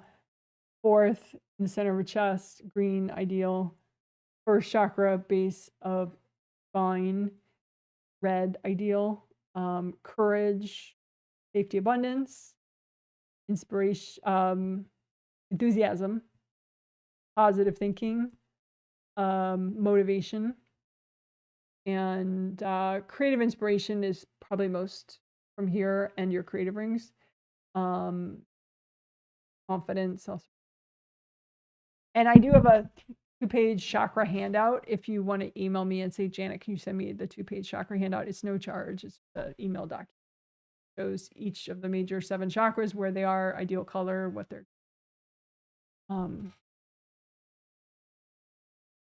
Anyway, So 7, 4, and 1, right? So 7 is oriented this way. White is not a good 7th chakra color, by the way, but it's a convenient shape. 7th chakra is oriented this way in your head, in the top of your head. All the other ones, 6 through 1, are oriented this way. Opening in the front, round opening in the So 7, and then 4 and 1. So just unblock those extra. 7, 4, and 1.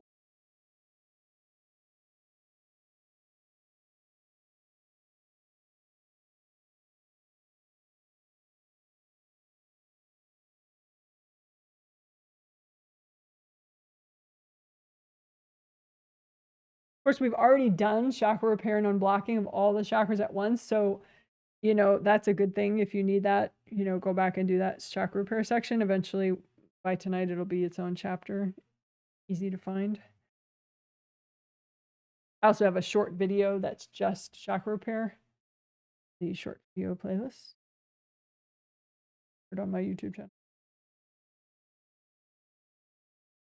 Anyway, so keep on blocking. Use gold light for your hands. Just melt away blocks. 7th chakras. 7 chakras with an S at the end because you have 2 of each. You know, there's a full set of 7 for your astral body and a full set of 7 for your. Unblock both your 7th chakras, both your 4th chakras, both your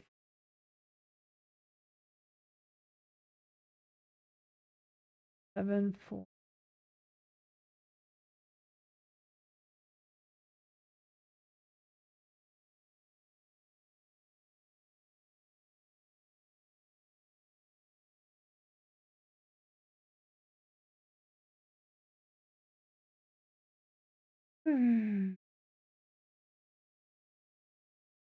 Comb through them all.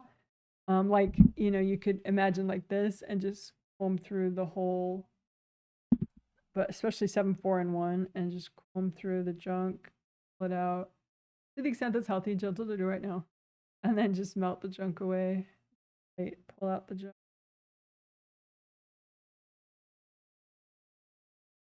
You say, angels, if there are any invasive beings in the way of this unblocking and repair, can you? We're not really repairing. Hopefully that's already done, but.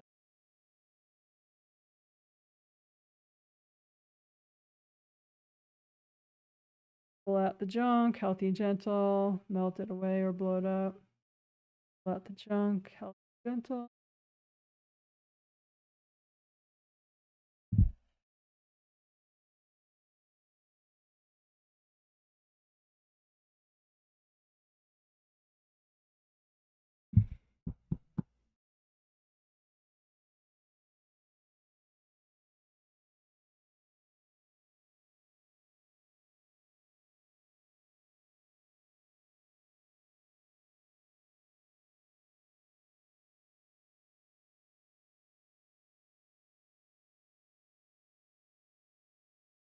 I'm just looking for a second to see what we're doing next for creative inspiration specifically.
Okay, so I was looking at one of the people I'm healing that the angels picked out and said, okay, well, what does she need? Because that's what everyone needs, right?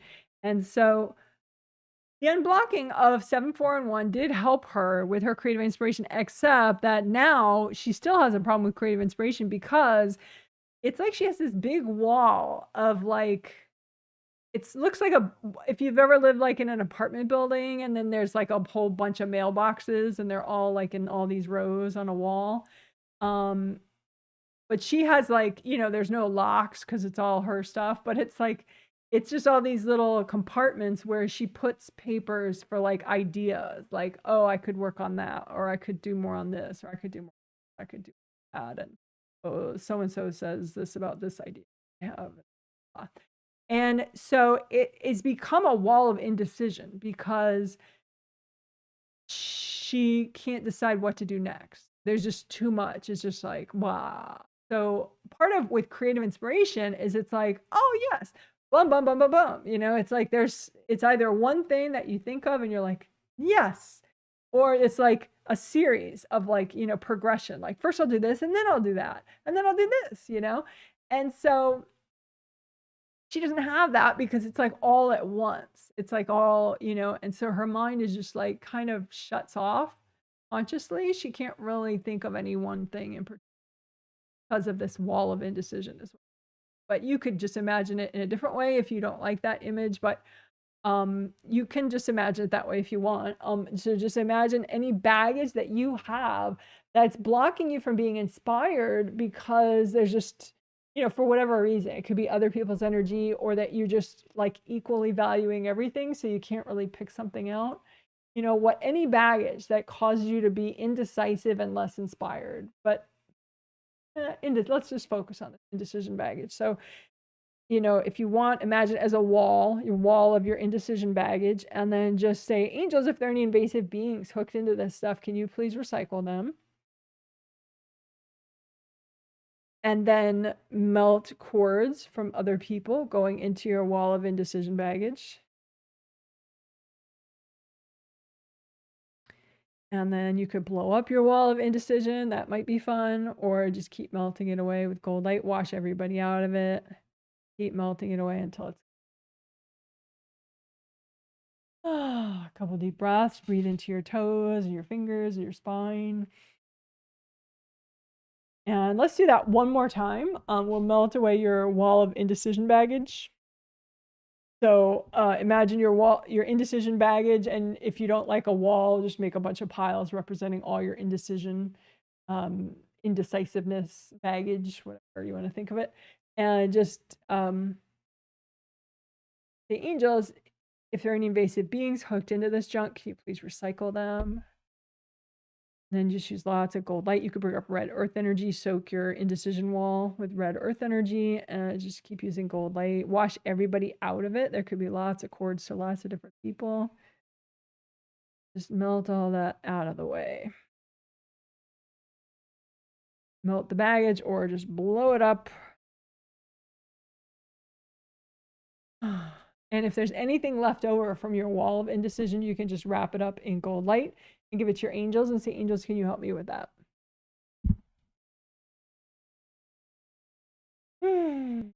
Deep breaths.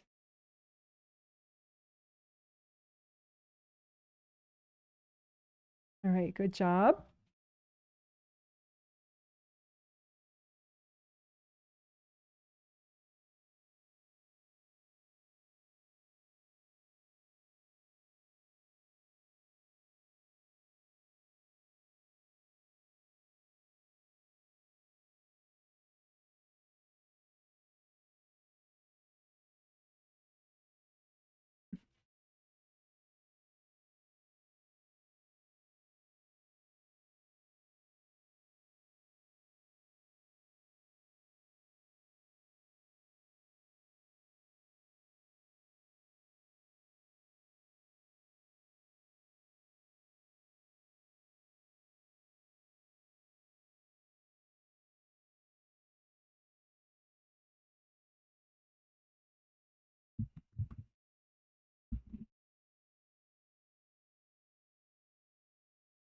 Okay, so I was looking at one of the people I'm healing that the angels pointed out, and it's this lady's husband, who she doesn't normally get him healings, but she did get him healings this time.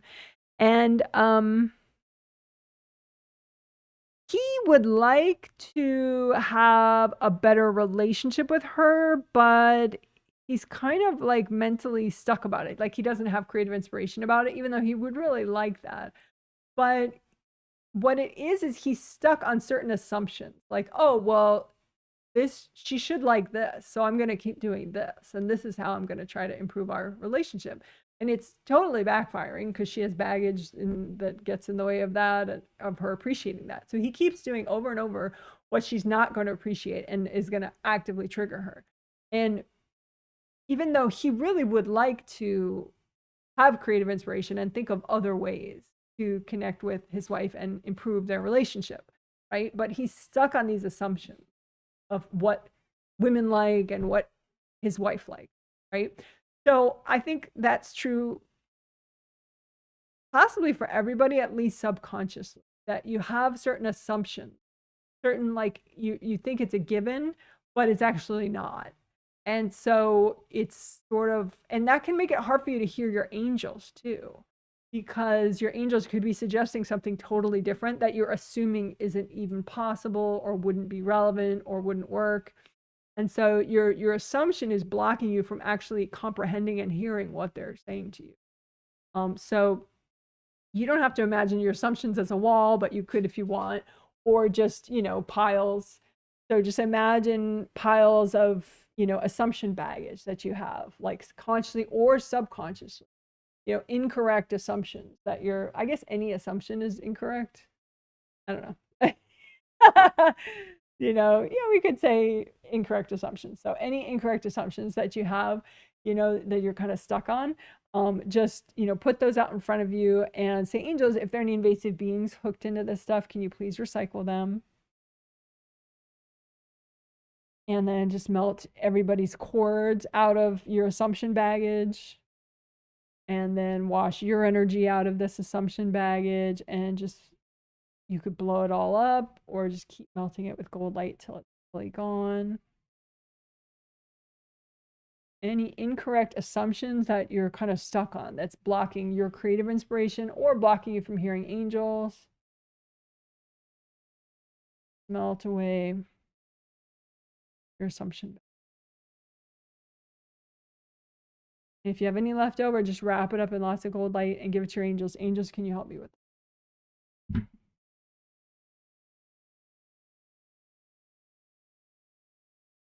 So I think that's good. I don't think we need to repeat that one right now, but you could certainly repeat that one over time, and that could help you to maybe have creative inspiration flashes that you wouldn't have had before, or also hear your angels better in certain situations. So that one is for creative inspiration and also for hearing angels.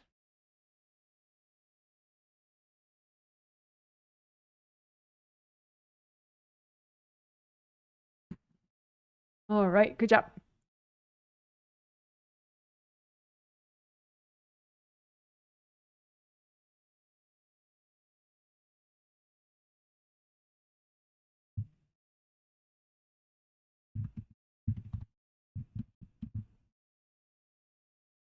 Okay, so we are almost done with the healing. But I wanted to do this right before the wrap up. It's just a different way to help self-care. The stability through self-care section, a lot of that was that the wiser parts of you and the communication between the wiser parts of you and the other parts of you, that would help a lot with self-care. But we can also do it this way. Just put out in front of you copies of any baggage that you have in the way of you doing self-care. So that could be exercise, eating differently in a way that's better for your body, getting enough sleep, any kind of self-care, you know, listening to music, just being attuned to what your needs are at a given time, emotionally, mentally, physically, all that good stuff, right? So any baggage in the way of you taking good care of yourself on all those levels, any self-care baggage, right? So just imagine all that out in front of you and say, angels, is it healthy and gentle to clear all this right now? That way they'll adjust the pile if it's too much. And say, angels, can you please recycle any invasive beings hooked into this?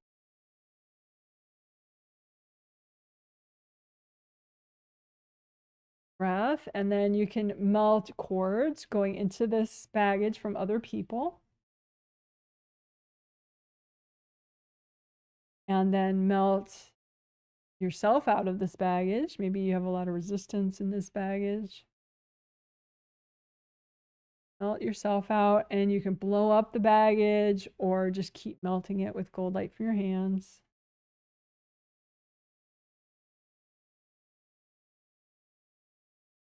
If you have any leftover that's not clearing, just wrap it up in gold light, hand it to your angels. Say, angels, can you help me with this?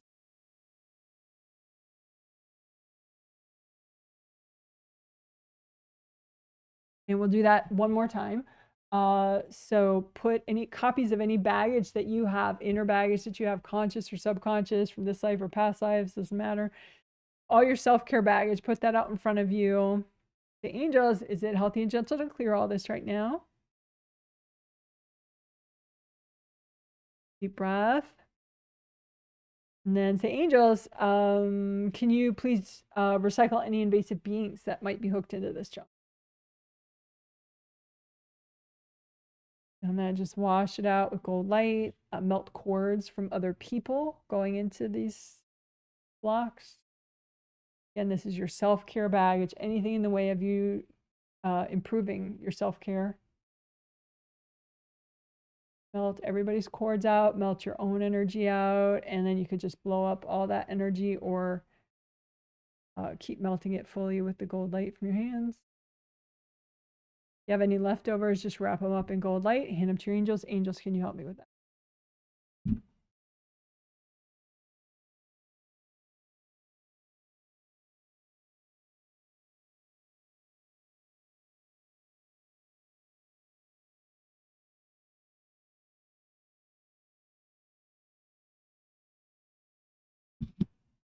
All right, good job. You're so amazing. Woohoo!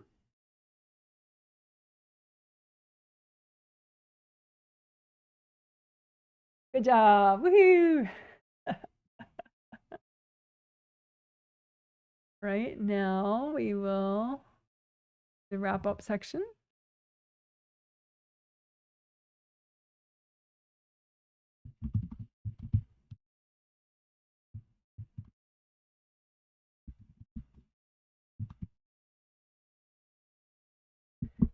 So just imagine your everything out in front of you. So all your 17 auras, your physical body and your astral body are inside those auras. Wash out your physical body, wash out your astral body with gold light. Both your groundings, you can recreate them if you want. Have them be nice and wide all the way down to the core of the earth. Have them come all the way up to your third chakra below your sternum. Right? Comb through your groundings. You can sweep together all the blocks and melt them away. Sweep together all the blocks in your grounding, and you could blow them up or melt them.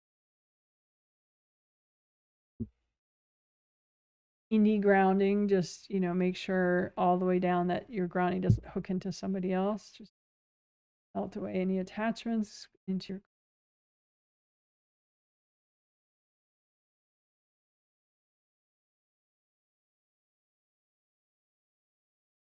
Okay, so clearing STEBs, just put out in front of you any stubborn triggered energy blocks. They're still triggered. And, bring up red earth energy, soak them in the red earth energy, melt the cords going into them from other people. You can say, angels, can you recycle any invasive beings going into these blocks? And then just melt the blocks or blow them up.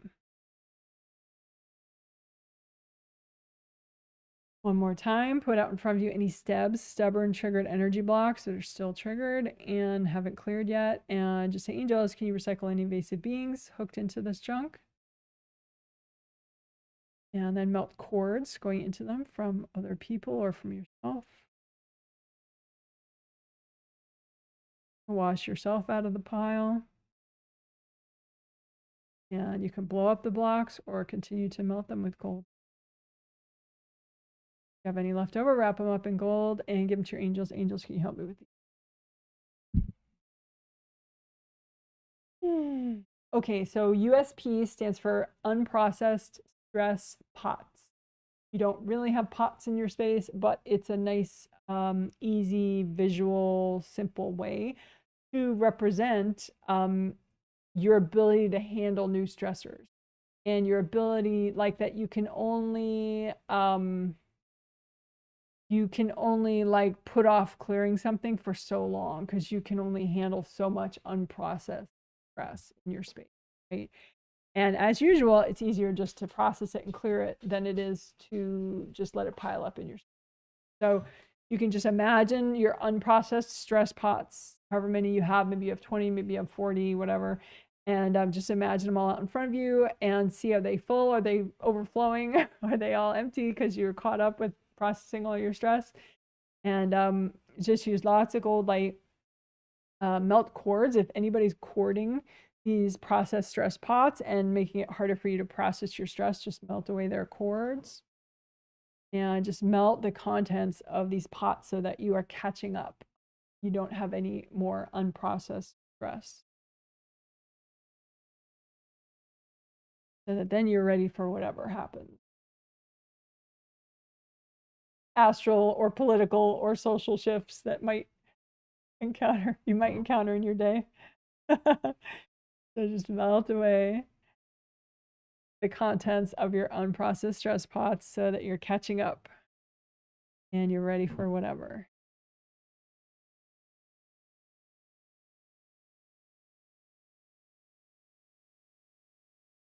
All right, good job. So you can let go of that image.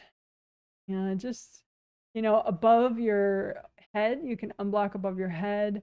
You can unblock above your shoulders, right? Because as I said, you bring in your new energy to the top of your head and/or through the top of your shoulders and/or back here. So we've already worked here, but we didn't really explicitly unblock above the top of your head or above your shoulders. So we block above your shoulders. That your new positive change energy, the part of it that you want to bring in this way, you can.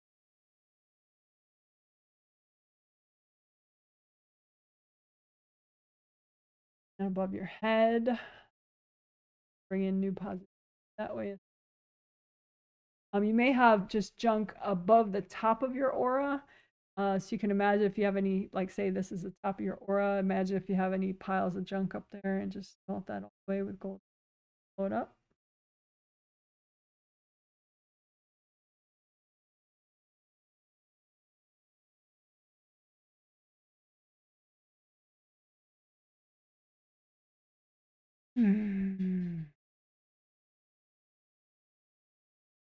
All right, so as you wrap up, you can just say to your angels, hey, angels, please give me a healing. Angels, can you please help me wrap up this healing that I've been doing?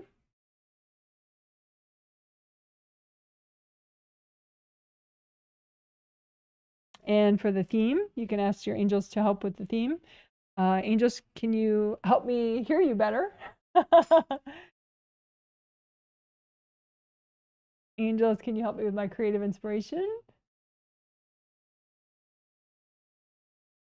And angels, can you help me with my self-care and my stability?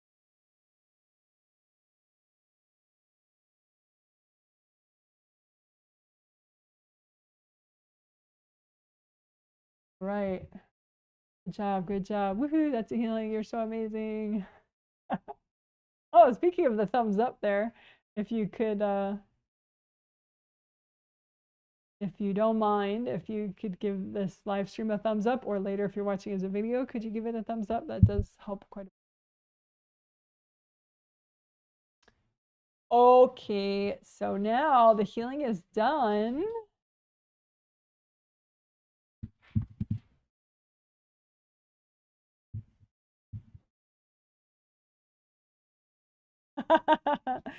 So if you need a bathroom break or you need a quick stretch break or both, this would be the time for that.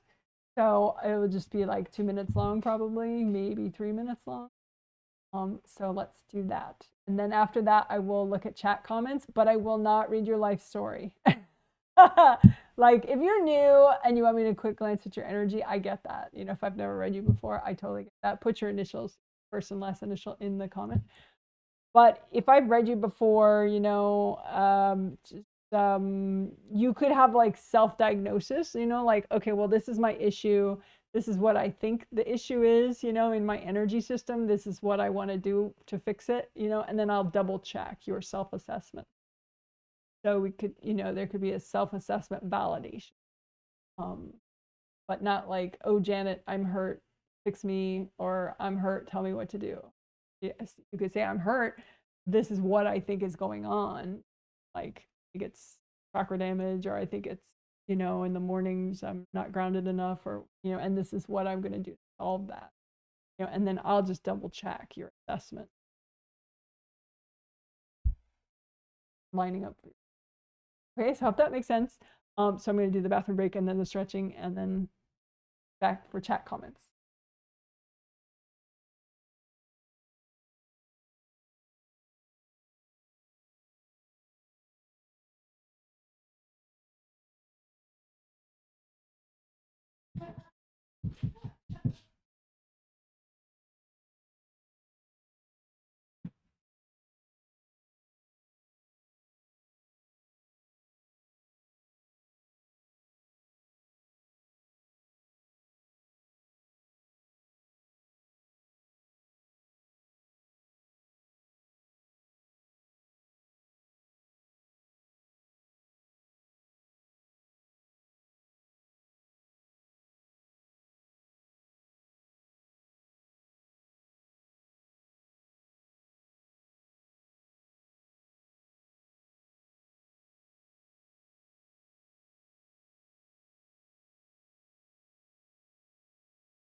Well, that was fabulous. I hope you enjoyed yourself as well.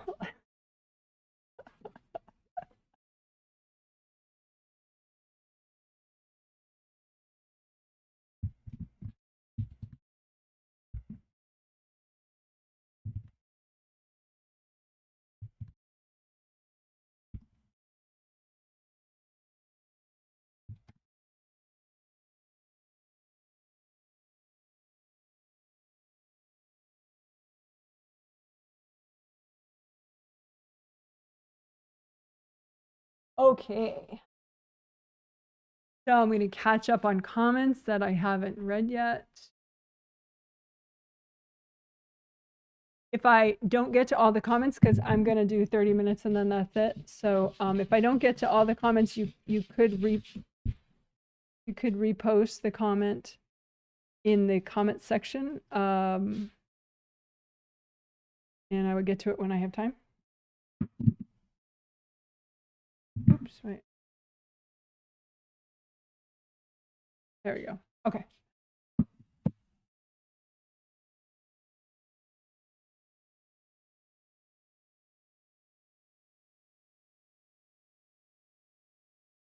Someone says, if you don't know you are doing stuff, how can you stop? Yeah, so that's what we did in the bulk of today's healing is, you know, reunite these parts of you that are doing what you don't know you're doing with the wiser parts of you. So that even if it's subconscious, then you can have that benefit of wisdom and realize, you know, maybe something is too dangerous for you to do, or it's, you know, karmically not in your best interest or whatever. So basically the bulk of the healing was taking care of things you either know you're doing or you don't know you're doing. Okay, someone says kilometers to miles over miles equals just half that. Oh, geez. Yeah, okay, thank you, but I'm not gonna do the math in my head right now. It's a totally different headspace. But okay, so about 17 miles an hour. Yeah, that is pretty windy.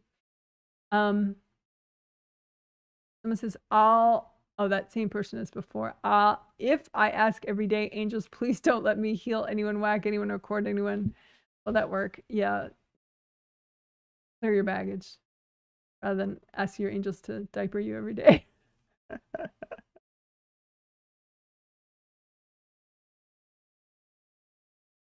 Okay.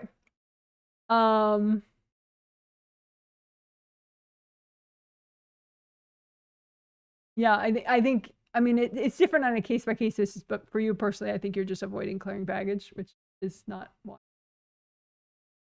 This is hi Janet, thanks for the healing. You are most welcome. In my own healing, self-healing, I clear a lot of sticky energy coating my workspace, trying to find a job, but keeps coming back. I keep reading your mom's energy, not my mom, your mom. How can I deal better with this, given that I clear her out constantly? Yeah, that is always interesting. So,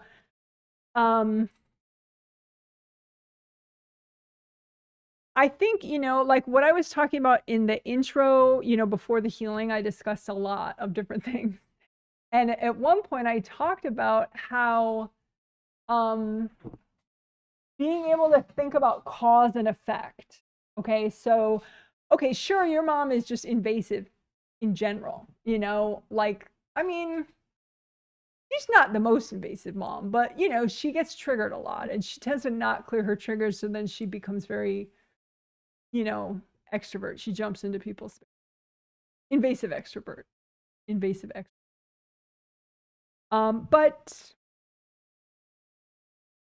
you know, since you clear her out, but then it's constantly coming back all the time into your workspace, maybe there's something that you're doing, you know, maybe there's an extra cause that you're not aware of. So that's what I would say is just like a general analysis tool is to think of, you know, cause and effect. So she's doing that, but is it only because it's your workspace and she has a lot of opinions about what job you should do or not do? Or is there something extra? Is there something you're doing that you could not do? Or something you could do? You know, like, because some moms or people in general, they get lonely and they like validation. And if you don't say, like, good morning, I'm doing great, I hope you have a good day today or something, they get all like lonely and invasive, you know? And so some mothers need regular validation like that. Like, I'm grateful for you. You know, I'm a better person because you were, you know, a nurturing mother and you know, whatever, you know, like some flower healing. So there could be some flower healing that you could do for her regularly, you know, just like 30 seconds, you know, each day. Also, there could be things that you're doing that is triggering her. Like, are you giving her an update on, you know, your work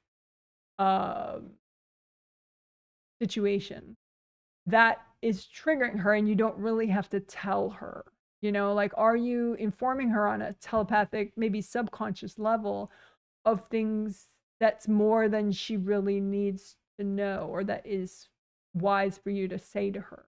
You know, so are there things that you're showing her or saying to her that are overly triggering for her, and that's again inspiring her to jump in your workspace? So that's what I would suggest you look at on your own, is cause and effect. Like, you know, rather than just assuming, well, she's invasive and how do I get her not to be invasive? You know, is there something specifically that either you could do or you could stop doing, or both?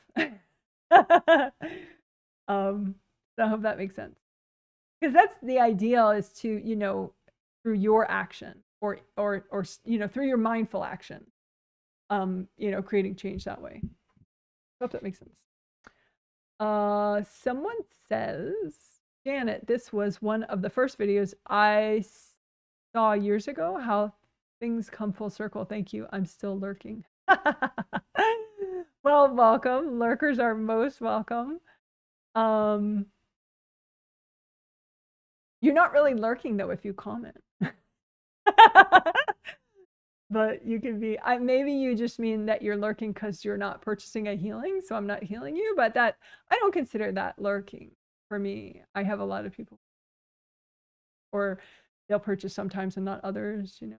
But I guess maybe if you've never purchased, then maybe that makes you feel like you're a lurker, but I would say no, that doesn't make you a lurker. That makes you a welcome viewer. Especially if you're giving thumbs ups, right? Right? The lurkers that give thumbs up are not lurkers. But anyway, I don't know how this was one of the first videos. Maybe you mean like a video about hearing your angels. Something like that. But anyway, you're welcome. And I'm glad that you're watching. And there is a schedule of all the live streams on my website if you want to schedule your viewing at all, or have a heads up about your viewing on my website, JW Healing. It'll list, right now it lists the dates through May, and you could purchase if you want, but you don't have to. You can just see the dates, and but then the June sets go up with the themes and the dates in 11 days on April 15th. You could also, if you want, email me and get on my news email list and get an email every 15th that lists, you know, lets you know the new sets are up for sale, but you really don't have to. But it just lets you know your options. My email is Janet at Janet at healing.com.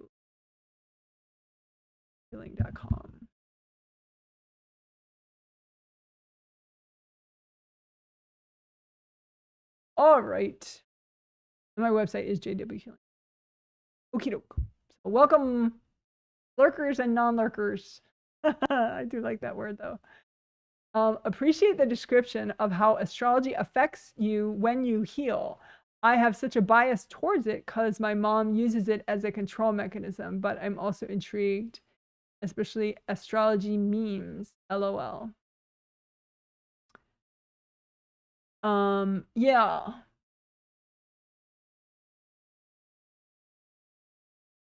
Yeah, I mean, sometimes people can get really fear-based and very rigid and sort of disempowered by things like astrology, but people can get disempowered by a million different things. It's not really, I guess I shouldn't really fault astrology for that. But yeah, it's like the weather, you know, you don't have to let a cloudy day bother you. You could buy a sun lamp and go on with your day, you know, fine.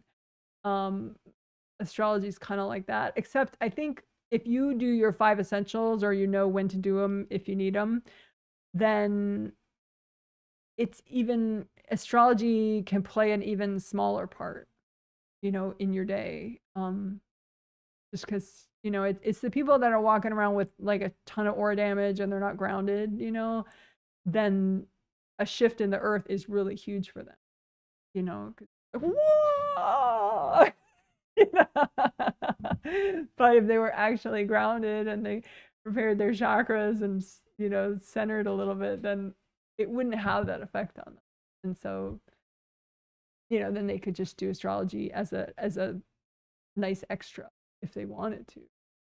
You know, each his own.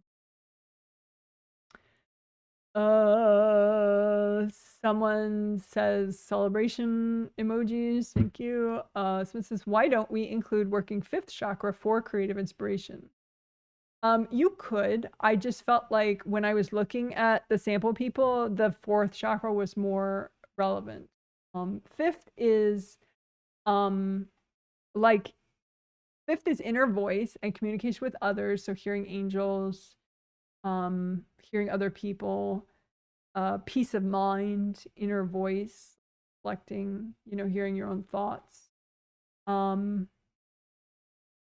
Creative inspiration, though, it seems to be more of like an uplifted vibration. And so if your 4th is screwed up, it kind of drags you down too low for that, you know, into maybe, you know, apathy or, you know, glass half empty, kind of bummed out kind of stuff, or resentful. And so that's like too low to actually have that sort of inspiration vibe. Also your 1st chakra, you know, fears can get you off track too, you know, and, you know, make you probably too fast moving for creative inspiration. So it's sort of, if I had to pick just three chakras to tune for creative inspiration, it would be one. But I mean, 5th is always great too. You know, and you know, if your sound boundaries are so weak that you can't think straight, you know, then that would be a good one. But I hope that answers your. I mean, we did work all the chakras when we repaired and unblocked. This is, hello, Janet from Phoenix, Arizona in the US, 66 degrees Fahrenheit. Enjoying the weather while it lasts. You have warm, but gently warm for now in Arizona. Suppose in the summer when you have over 100 degrees Fahrenheit. Well, good. I'm glad. Live it up. You're enjoying. And more celebratory emojis. I do some too. Here we go. Yay. Energy healing. Woo, woo, woo, woo, woo. Self-healing. Woo. All right. So this is thanks for the healing, Janet. Political stuff triggered me a bit. Yeah. But I feel good now. The lover work was awesome. I felt my mom leave. And that was a great shift. Isn't that funny? Yeah. Yeah, the political stuff I'm sure was a little triggering, which is why we cleared STEBs pretty soon after that. You know, we did grounding. We did unblocking hand chakras, then grounding, then aura repair, then clearing STEBs, which is, you know, I usually don't put it that early in the middle of the 5 essentials, but I figured it was necessary because of the political discussion. But, you know, if you can clear the triggers, then it's really not bad that you get triggered. You know, it's actually probably good. You're like clean. You know, like when you clean your fridge, initially you make a big mess because you have to take everything out and you stuff onto the floor. Like you've made a giant mess, but you're just in the process of making it better. So that's what we did. Hopefully. We made it better. I've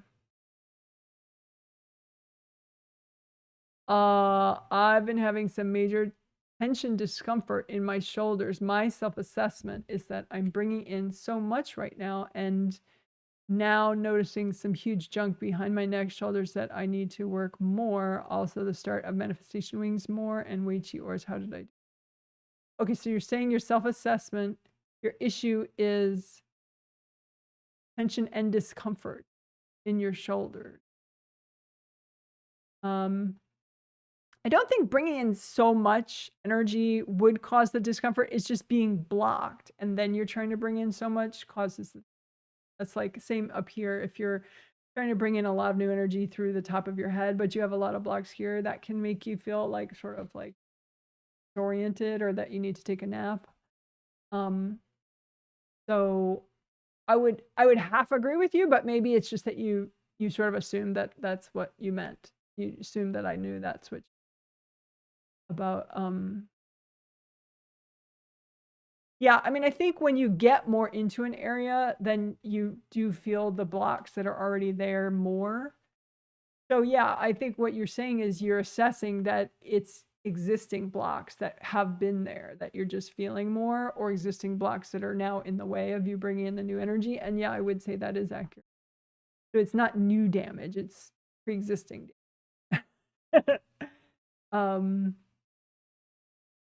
Start of manifestation wings, so in the upper back there. I don't think that would cause shoulder pain. For shoulder pain, I would just, yeah, more locally, but astral and physical. Because sometimes, you know, it's like when you think of shoulder pain, you're thinking of physical shoulders a lot. I think most people, and including myself, but you know, astral body blocks right there in your astral body can get in the way too. So I would say maybe, you know, keep working that area locally like you are thinking of doing, but also astral body as well. Because sometimes it's like you don't realize because you're thinking, well, physical. But yeah, manifestation means I wouldn't think that's as much. Weichi auras, yeah, I would think that could be a part of it. You know, always the auras around the physical area. Auras around the physical area. So there's a lot of different Weichi auras around there, you know. I mean, all your 15 Weichi auras are relevant. So if you notice one or two that are just like gaping holes right in that area, then okay, that's a big deal. But you know, you could notice like the Weichi auras for those specific meridians. So like, you know, all those meridians.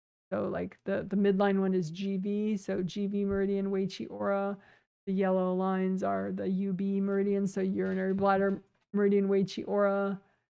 Gallbladder meridian goes a little bit right over the shoulder. So that Weichi aura could be relevant too. And that like bright turquoise one that's going on the top of the shoulder right there, that's Sanjiao meridian, SJ, Sanjiao meridian. That Weichi aura could be relevant.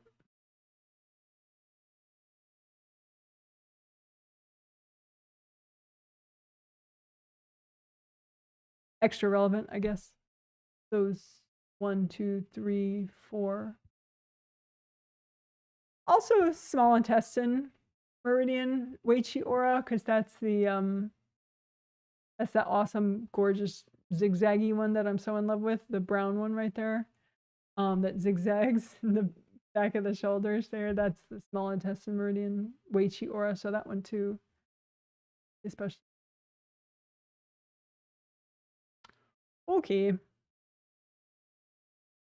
We could have some moving water to chill. Someone says, "Hi, Janet, enjoying your healing session from Michigan, 54 degrees Fahrenheit. Thank you for the healing." Well, thank you for the weather report. It's always interesting. 54 degrees. Is it sunny? Hope so. Well, thanks for the hello. I'm glad you're enjoying listening. Someone gives you a thumbs up. Thank you. Someone says, "Thank you for healing us. I'm feeling good after the healing." Good to know. I felt the stubbornness about hearing my angels there. Felt some child parent baggage there. Yeah. Redoing that. I don't know which part you felt that in. There's two sections that could have been. Like we did a section called Clear Assumption Baggage. That could be one place where you're clearing stubbornness. That maybe that's probably what you. Yeah, and that'll be a separate chapter that people can refer back to later. Clear Assumption Baggage. which would help creative inspiration and also help hearing angels. I'll put stubbornness in parentheses.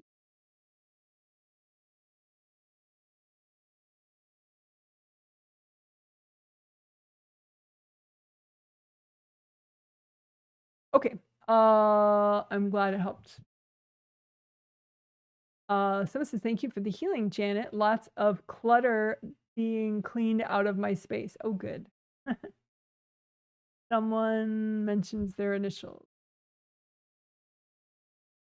You don't have to mention your initials unless you are asking a question.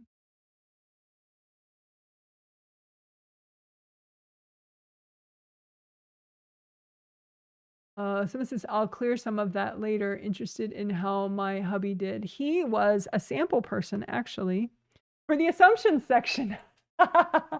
That's funny. Funny. Yeah, he was, you and he both need the same section.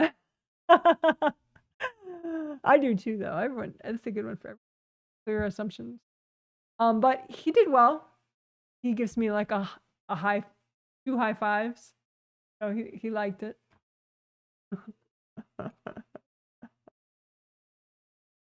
So yeah, his angels liked it. He's releasing a lot right now down his ground.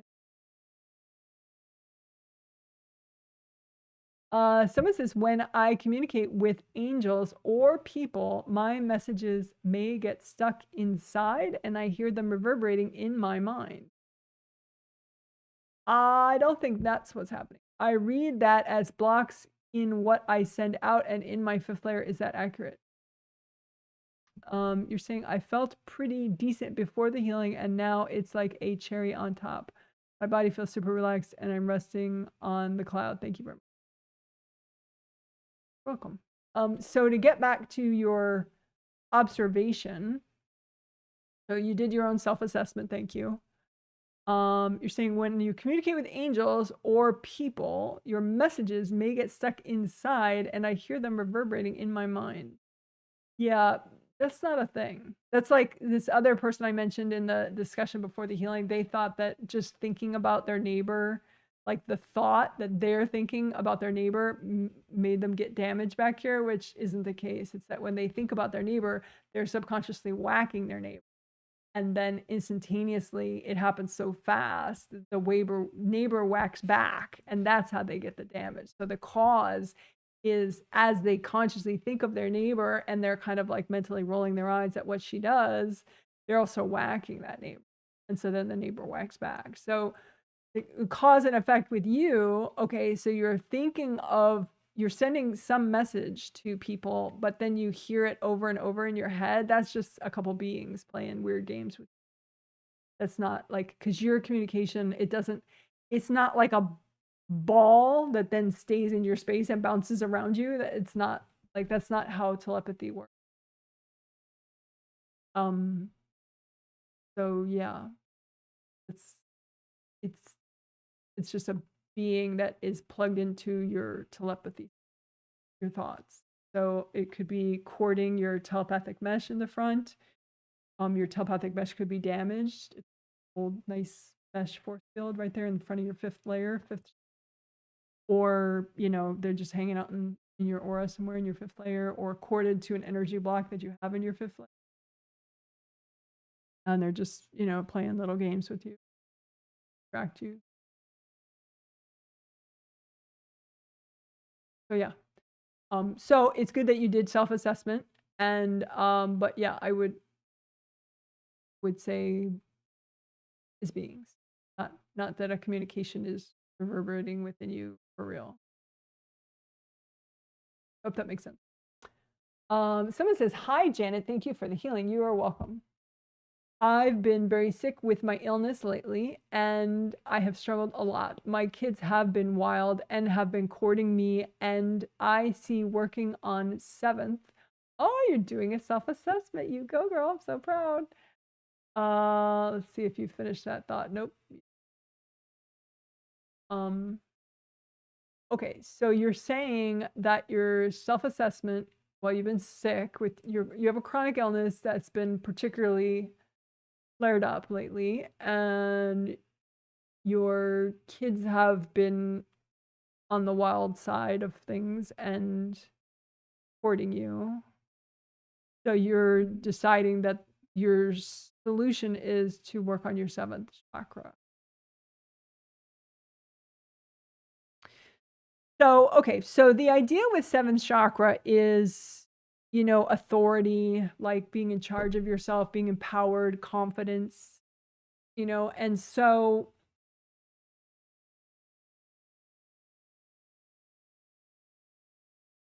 I guess, so as far as self-assessment, you can go chakra by chakra and think, well, do I have to adjust my 7th chakra to change the dynamic between me and my kids? Yes, no. Do I have to adjust adjust meaning unblock, repair, or, uncord my 6th chakra in order to fix this dynamic between me and my kids? And just go down one by one. You could even like write out 7 through 1 and just put a check mark or, a to-do box, by each one, and then just do whichever ones you need. Or if you don't have time or you don't feel that detail oriented, just do all of them at once. Hold fire up and down all.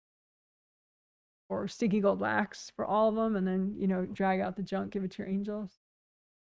But I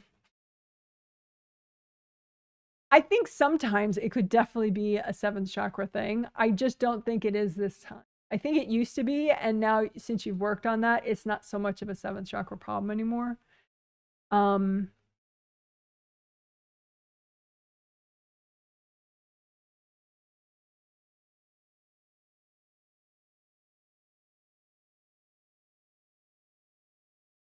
Like kids are,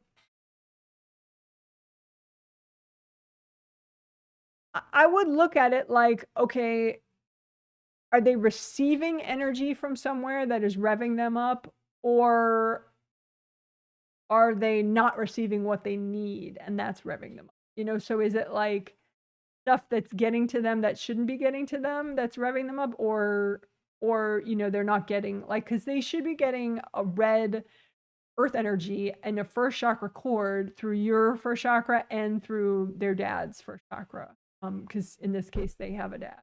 If they didn't know their dad, then that's not really a thing. But if they have a dad that's in their life, which they do, then they should be getting red earth energy through that connection from him at the 1st chakra and from you. So you can look at that, like, are they receiving that, and is it adequate and stabilizing enough? Because 1st chakra also can get blocked up and can have fears in it.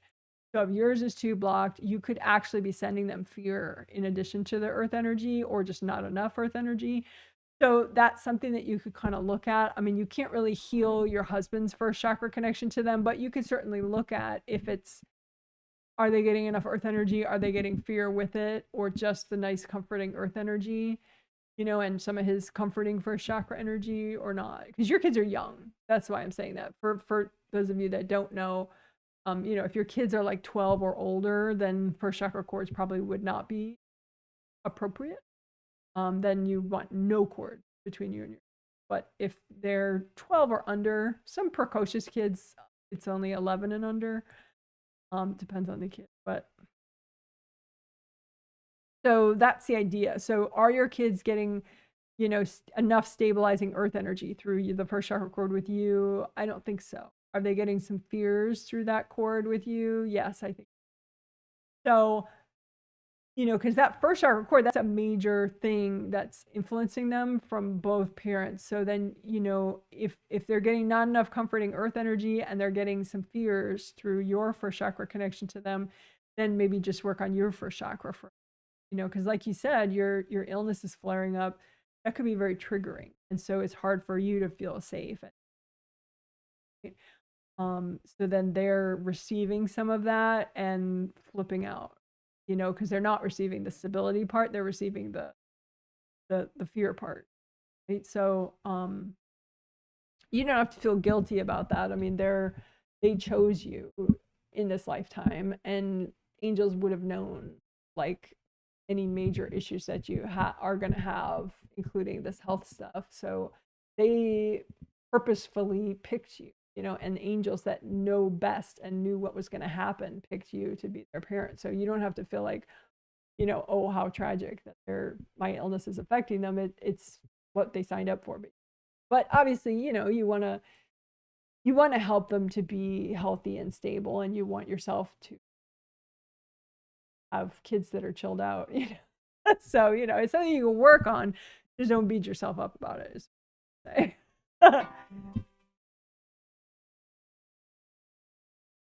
Wow, is that a half hour? That's insane.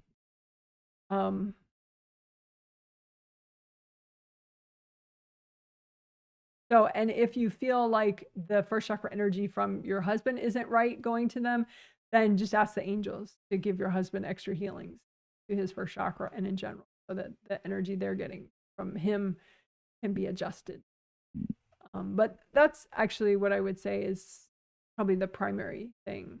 Of course, you can heal some of your other chakras, but I think that first chakra connection and what they're getting from you through it, and healing your own first.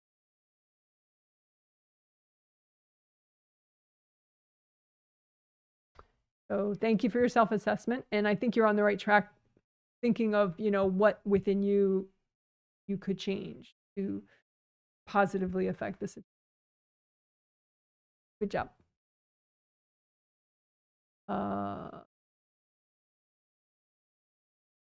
This is thanks for the feedback, Janet. It makes sense. You're welcome.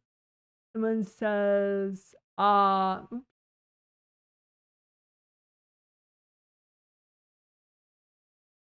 giving validation flowers to the mother sounds like a great idea for me too. She's less invasive now, but maybe as a preventative measure, that'd be cool. Yeah, and it just takes like seconds. The sound gets interrupted. I'm curious if that's the issue on my end. Yeah, I don't know if anyone else is having that problem.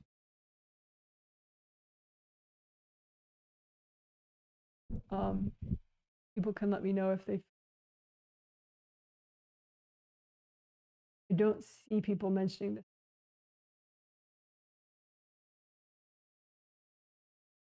this time, but thanks for mentioning it. Someone mentions their initials and said, says you did healing for my foot tarsal tunnel syndrome and leg neuropathy. Thank you. Today it's.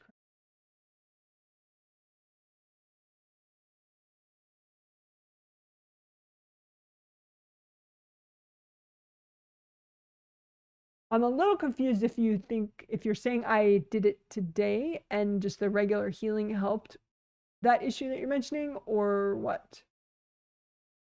So I don't know. Are you just talking about some past individual healing? I'm confused. But anyway, you're welcome. I'm just not sure what you're thinking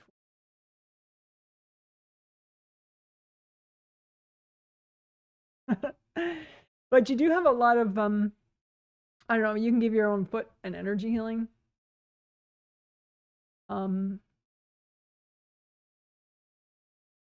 Also, you know, I mentioned it in the healing, you know, it's like your foot, how are you present in your, well, you could think of healing your astral body foot and your physical body foot, but also the whole route, you know, because it's like, how do you get in your foot on a spirit level? It's like you're putting on pants, you know, your astral body gets in through the hips, through the leg, through the knee, through the ankle, and then in the foot. You know? So if there are too many blocks here, then there's not enough of your energy that can get into the foot and keep things flowing and safe. So this whole route, you know, the whole pants leg, right? So you can think of that whole route and heal and unblock and protect that whole route on your astral body and the physical.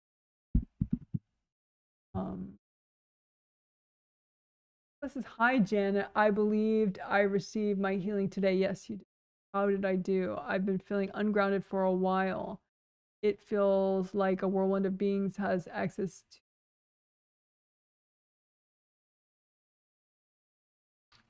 You know, I think that part of what I discussed today could be helpful with that. It feels like it's everywhere, though not right now. I feel really high vibration white light coming from multiple directions. Yeah, so just think of cause and effect, you know, as you analyze that on your own. Like am I doing something? Am I, is there something I could do differently or not do so that I don't have that, and your self-analysis of that white light is coming into your aura from multiple locations, I would say that's accurate. So then, but what your self-assessment is missing is what you could do about it, right? So that's the next thing, what you can do about it. And you can think about, okay, well, are there people I'm interacting with, or am I doing something that is somehow getting that energy to focus on me? Or, just unblock enough so that energy can't come in. Because if you have too many blocks, it's easy for invasive energy to just kind of bounce right in. Like the blocks are like stepping stones. It comes right in. So are your extra, Wei Qi auras, those are strong boundaries auras. They're really good for, keeping stuff like that out if they're full and flowing and unblocked. So, if you're feeling it this way, then unblock all your Wei Qi auras right here. Feeling it here, unblock them all here. Maybe you just had aura damage because you said now, it's not happening, but we just repaired all your aura. We did unblocking too, but we did a lot of repair. So maybe it's more of a repair issue, like you have gaping holes in some of your auras, and then, that energy can just pop right in. So your self-assessment is accurate. I think that you do have, invasive energy just shooting in that is too much, but yeah, the self-assessment about what to do about it is, unblocking and this is about beings. Yeah, that makes sense because I keep hearing the echoing of my messages and it's more like teasing. Yeah, thanks for your insight. It's just beings playing and have them recycled and unblock and stuff so that it's not so for some beings. So thanks, Janet. I feel zen and productive doing admin stuff I avoid. Oh, very nice. I feel a little jittery in my legs. Felt this last night, but better now. Think this is my mom's energy and first chakra blocks. Am I correct? Yes, you are.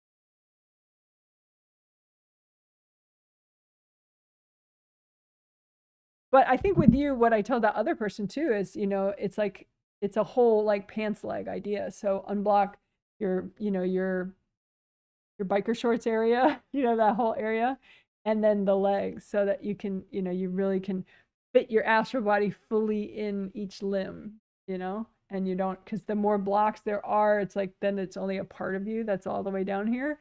And, then it's more of those blocks invite invasive energy in. So yeah, just keep on blocking from like, waist on down, but yeah, first layer, jittery first layer blocks, like they go hand in hand, basically. So you are correct. Someone says, hello, Janet, lots of love and hugs. Thanks for the healings you did to me. You're welcome. Thanks for the emojis. It says you helped me a few months ago. Thank you, Janet. Oh, okay. Someone says, how my healings are now. I'm curious, trying to work on sacral chakra lately. Oh,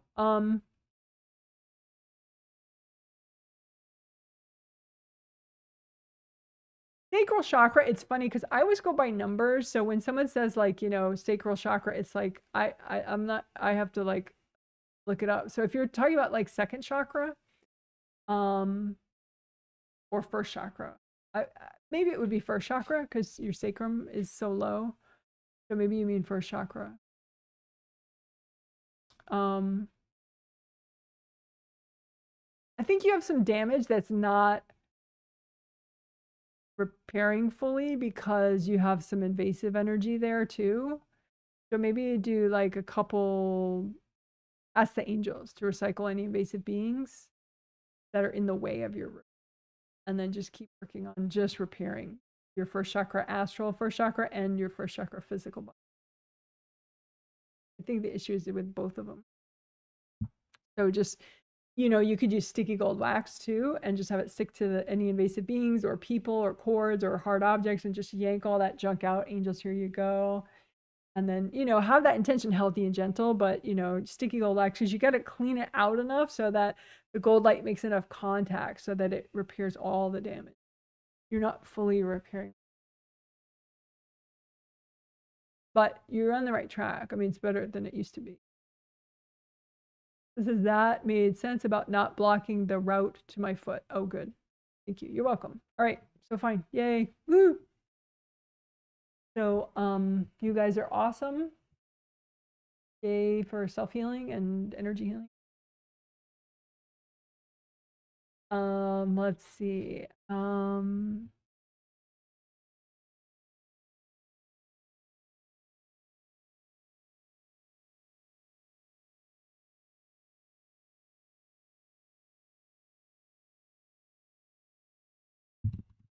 I'll just do the quickest pet update. I don't really have much to update other than that our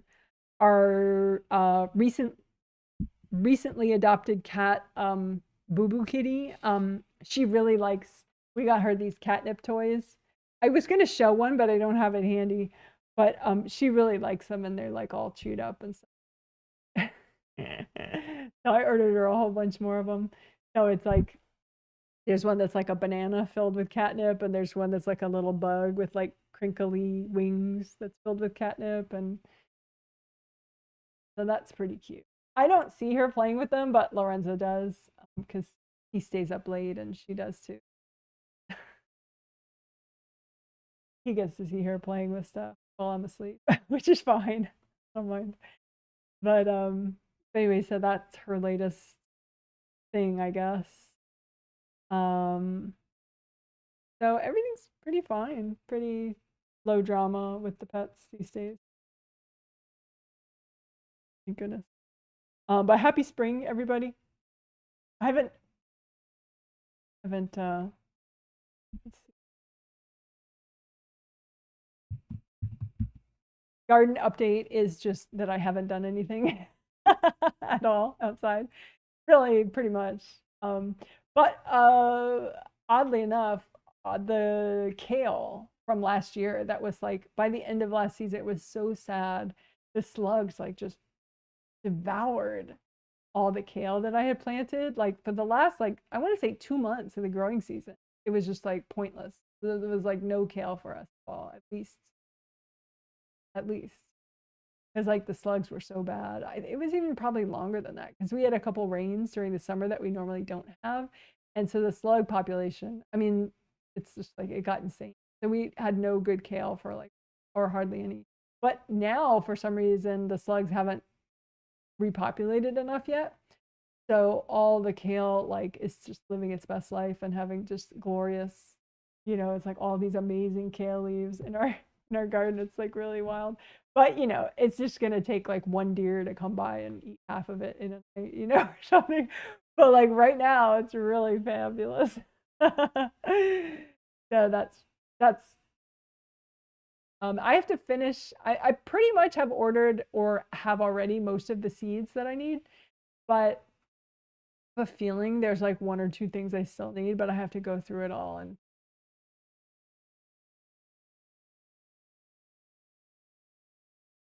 And soon I will be starting seeds, like seeds starting indoors, and that'll be a whole starting indoors, a whole bunch of seeds. But the goal this year is to not start too many.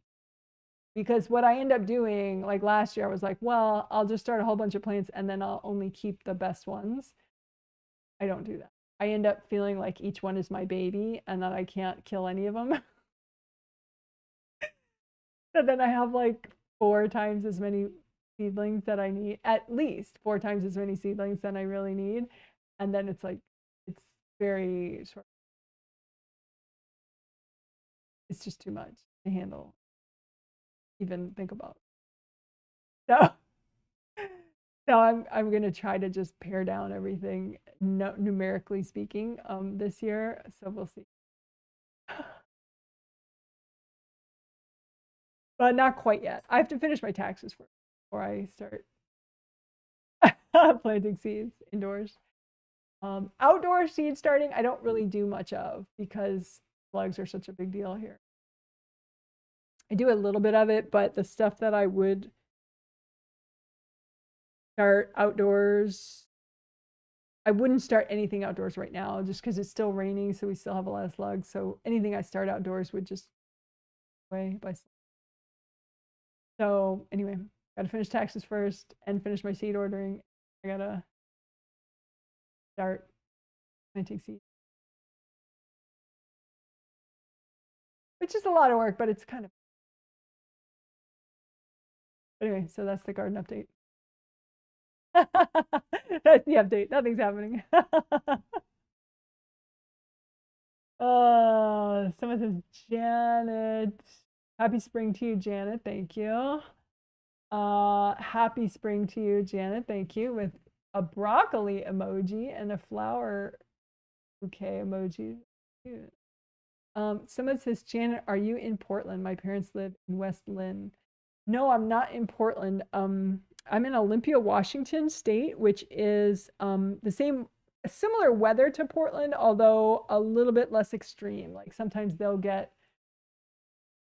an extra day or two of a heat wave that we don't get, or they'll get a heat wave and we'll just not get a heat wave, or they'll get snow and we don't get snow or something. So fortunately, our weather is a little more mild than theirs. But we're like halfway in between Seattle and Portland. So if there were no traffic, we could probably get there in an hour. But with traffic, you know, it might be like 2 hours to get up or down. 1.5 to 2 hours, depending on traffic. So, but we're in the middle of Seattle, and I really miss your ladybug stories. I used to have so many ladybug dramas in the garden. But then last year I avoided ladybug drama because I didn't plant nasturtiums. I really do like nasturtiums. I think it's a set in May. On my website, one of the icons of like you could purchase healing sets, you know, I use photos of different things and to, you know, just make it all look pretty. So one of the healing sets is an image of nasturtium leaf in my garden that I took. Yeah, so the May triplet.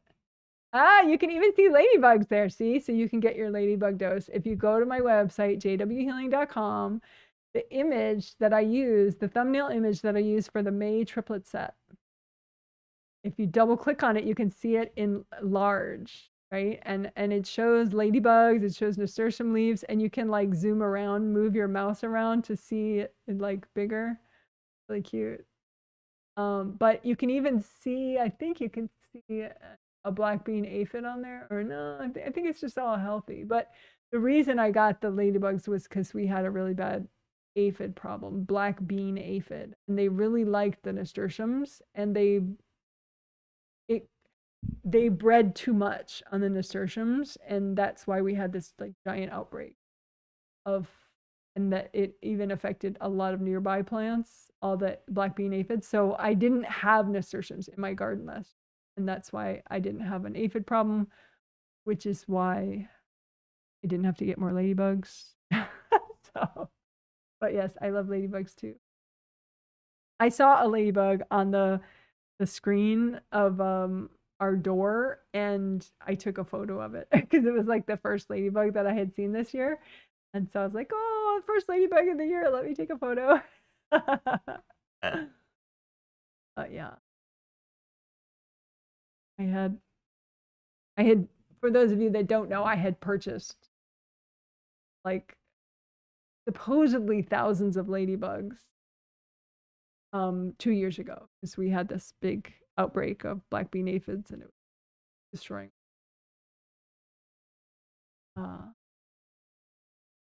But anyway, okay. So someone says, I know of Olympia, Washington, traveled up there with my family growing up. Well, there you go. That's where we are. That's where I am. But don't visit me. I mean, you can visit Olympia, Washington, but I don't want visits personally. I like the whole seeing people from afar thing. Anyway, that's my website address, jwhealing.com. In case you want to see the May triplet photo, which is nasturtiums with like just 1 or 2 ladybugs on that photo. Okay. Well, you're amazing. You can see Izzy over there, but he has his cone on, so it's not. So take care. The next healing in this set is on Sunday, the 6th of April, and then on Tuesday, Friday, Sunday is this triple. Okay, and if you want to buy a future healing set, check out my website, jawhealing.com. All right, bye. You're so amazing. Yay.